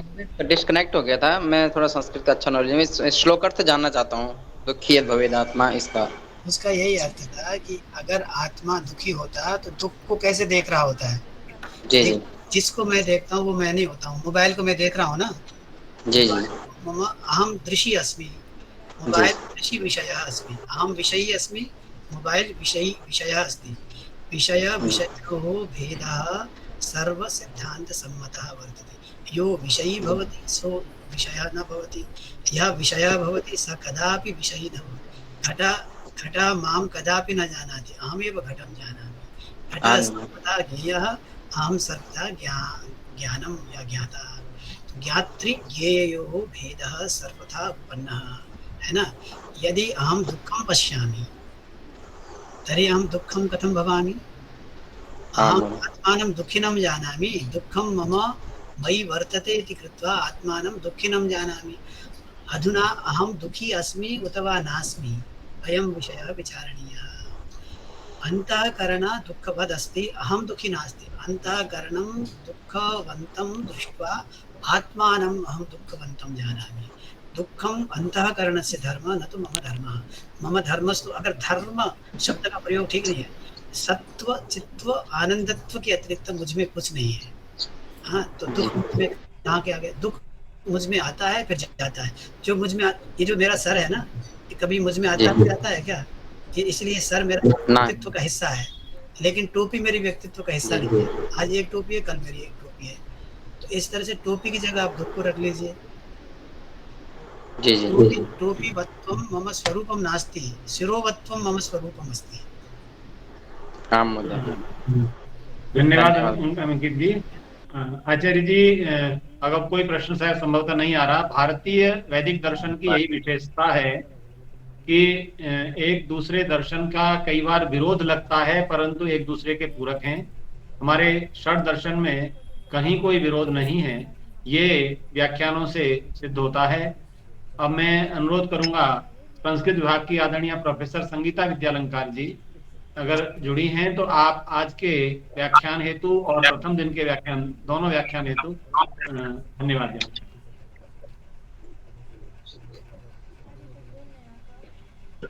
प्रोफेसर संगीता जी विद्यालंकार धन्यवाद ज्ञापन करेंगे प्रोफेसर सोमनाथ बिंदी जी। अच्छा, चलिए धन्यवाद आपको। ओम ओम स्वस्ति पंथा मनुचरेम सूर्या चंद्रमसा विव पुनर्ददता ज्ञता जानता संगनु नहीं। ओम शांति।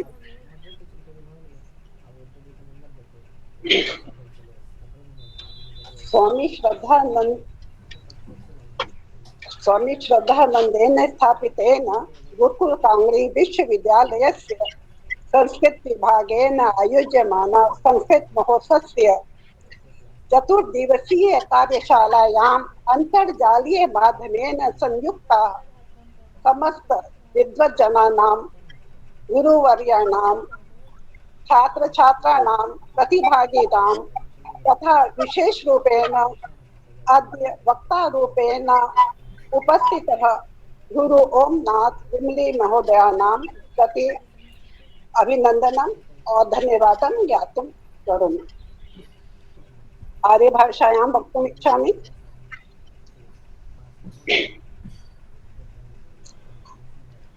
हमने अपने जो है, मैं कहूँगी दार्शनिक हैं, व्याख्याकार, व्याकरणविद, दार्शनिक और कई उपाधियों से मैं सोचती हूँ विभूषित, जिसको ब्रह्मदेव जी ने, हमारे संख्याध्यक्ष ने प्रथम दिन उनको जो है विभूषित किया था, ऐसे ओमनाथ विमली जी के प्रति, क्योंकि उनका व्याख्यान पहले दिन का जो व्याख्यान था और आज का, क्योंकि मुझे ये लगा कि एक दार्शनिक शब्दावली है, उसका इन्होंने इतना जो है विषय देखने में सहज लगते हैं लेकिन वास्तव में काफी गूढ़ होते हैं। इन्होंने ज्ञाता, ज्ञान, ज्ञेय, ध्याता, ध्यान, ध्येय आदि शब्दों का और इसके अतिरिक्त अन्य भी शब्द हैं। अभी जो बच्चे पूछ रहे थे, माया, चैतन्य, माया क्या है, उपाधि है ना, अवहित व्यवहित जो ब्रह्म है, और अंधकरण अवच्छिन्न जो चैतन्य है, जो जीवात्मा है, इन सब शब्दों का बहुत ही जो है सुंदर तरीके से परिभाषित किया है। क्योंकि मैंने ये देखा है हर दर्शन की अपनी अलग शब्दावली है, कुछ अलग अपना जो है परिभाषित शब्द होते हैं जिसके बिना हम उस दर्शन को समझ नहीं सकते। तो आपने न केवल वेदांत दर्शन का, साथ में मैंने देखा न्याय को भी लिया, आपने सांख्य योग को भी लिया, और वेदांत को साथ में लेकर के आपने विभिन्न दर्शनों की जो व्याख्या की है, निश्चित ही ये व्याख्या ये दर्शाती है कि आप जो है मर्मज्ञ हैं और आपने इनका बड़ा ही गंभीरता से, सूक्ष्म रूप से इसका चिंतन किया है, अध्ययन किया है। भारतीय दर्शन के परिप्रेक्ष्य में कुछ कहना चाहूंगी, क्योंकि जीव, आत्मा और ब्रह्म की सत्ता तो सभी, भाई तीसरा तो जगत है, जगत को हमारे जो है जैसे त्रैधवाद में हम मानते हैं कि जगत की सत्ता तो सभी ने स्वीकार की है। आत्मा, भाई आत्मा है, स्वयं ज्ञाता है, दूसरा ब्रह्म है, तीसरा जो है शब्दावली में है ये जगत। क्योंकि वेदांत जो है उसको जगत के रूप में परिभाषित करता है और न्याय दर्शन उसको प्रकृति के रूप में जो है, प्रकृति को ही मेन रूप से उस शब्दावली को पकड़ता है। तो मैंने ये देखा कि आपने जो है ये जो शब्द है, इसी तरह से हम कह सकते हैं कि सांख्य दर्शन का जो आपने दृष्टा, दृक्, इन शब्दों को चुना, सांख्य योग दर्शन का, इसकी जो व्याख्या की है, क्योंकि ये तो सब जानते हैं कि दर्शनों का जो मूल है उसका अभ्युदय का उद्देश्य क्या है। क्योंकि मनुष्य संसार में आया है, दुख है, दुखों की सार्वकालिक और आत्यंतिक निवृत्ति कैसे संभव है, उसके लिए जो है धर्म, अर्थ, काम, मोक्ष के बाद जो साध्य वस्तु है वो मोक्ष को कही गई है, और मोक्ष को सभी दर्शनों ने माना है।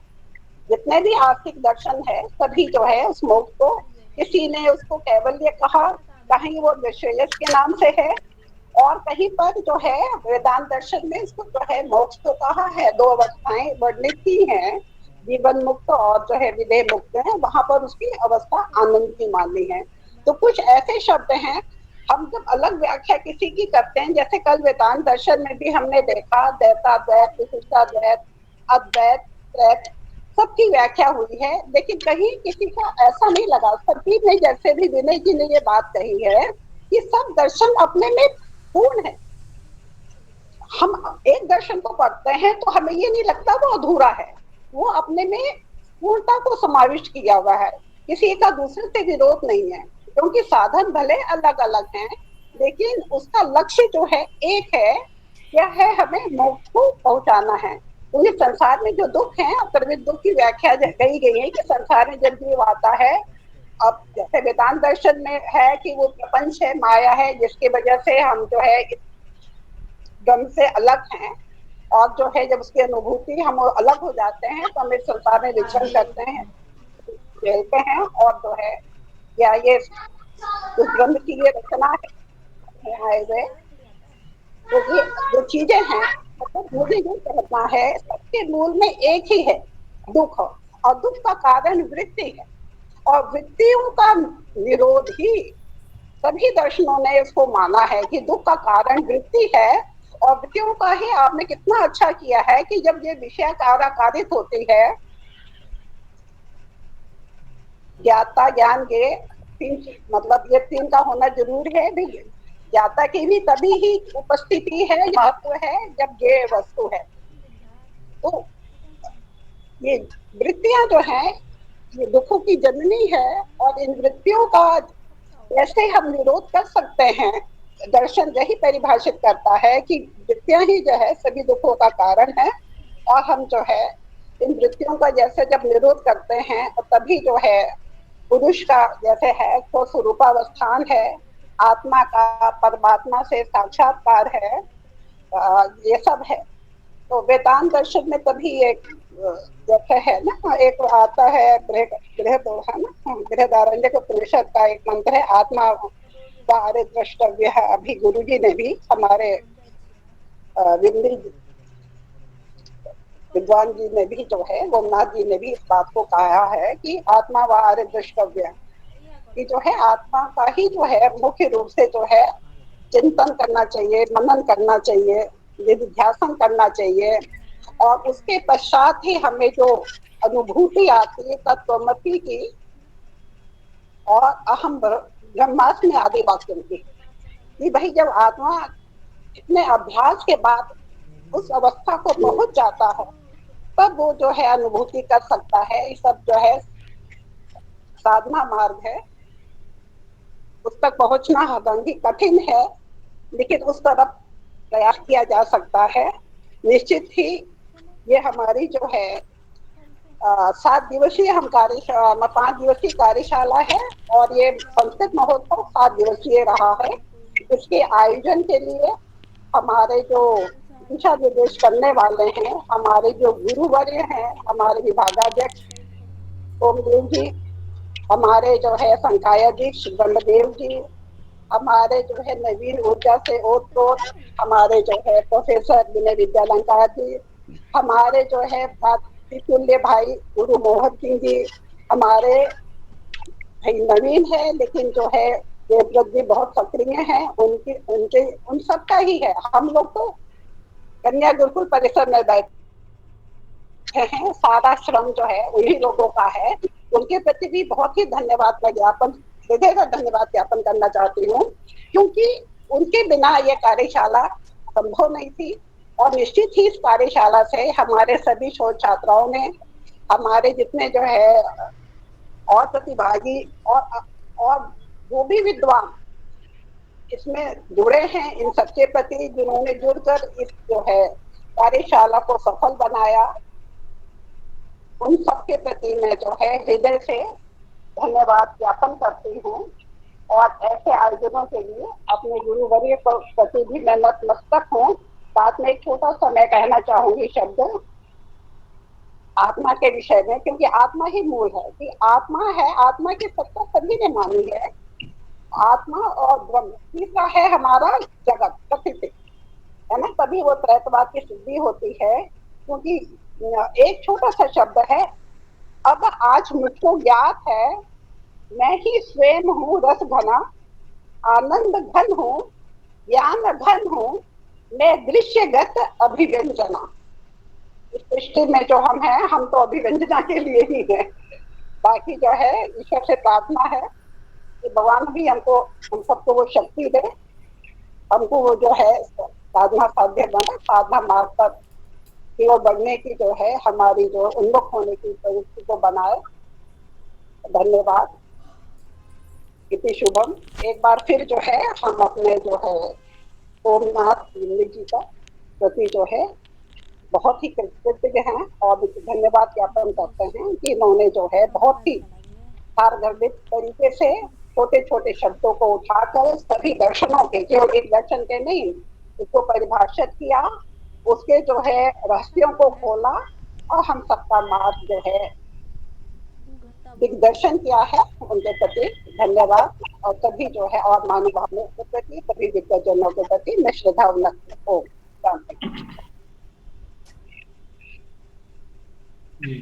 गुरुवर शतांशु जी, गुरु जी बताएं कुछ आदेश।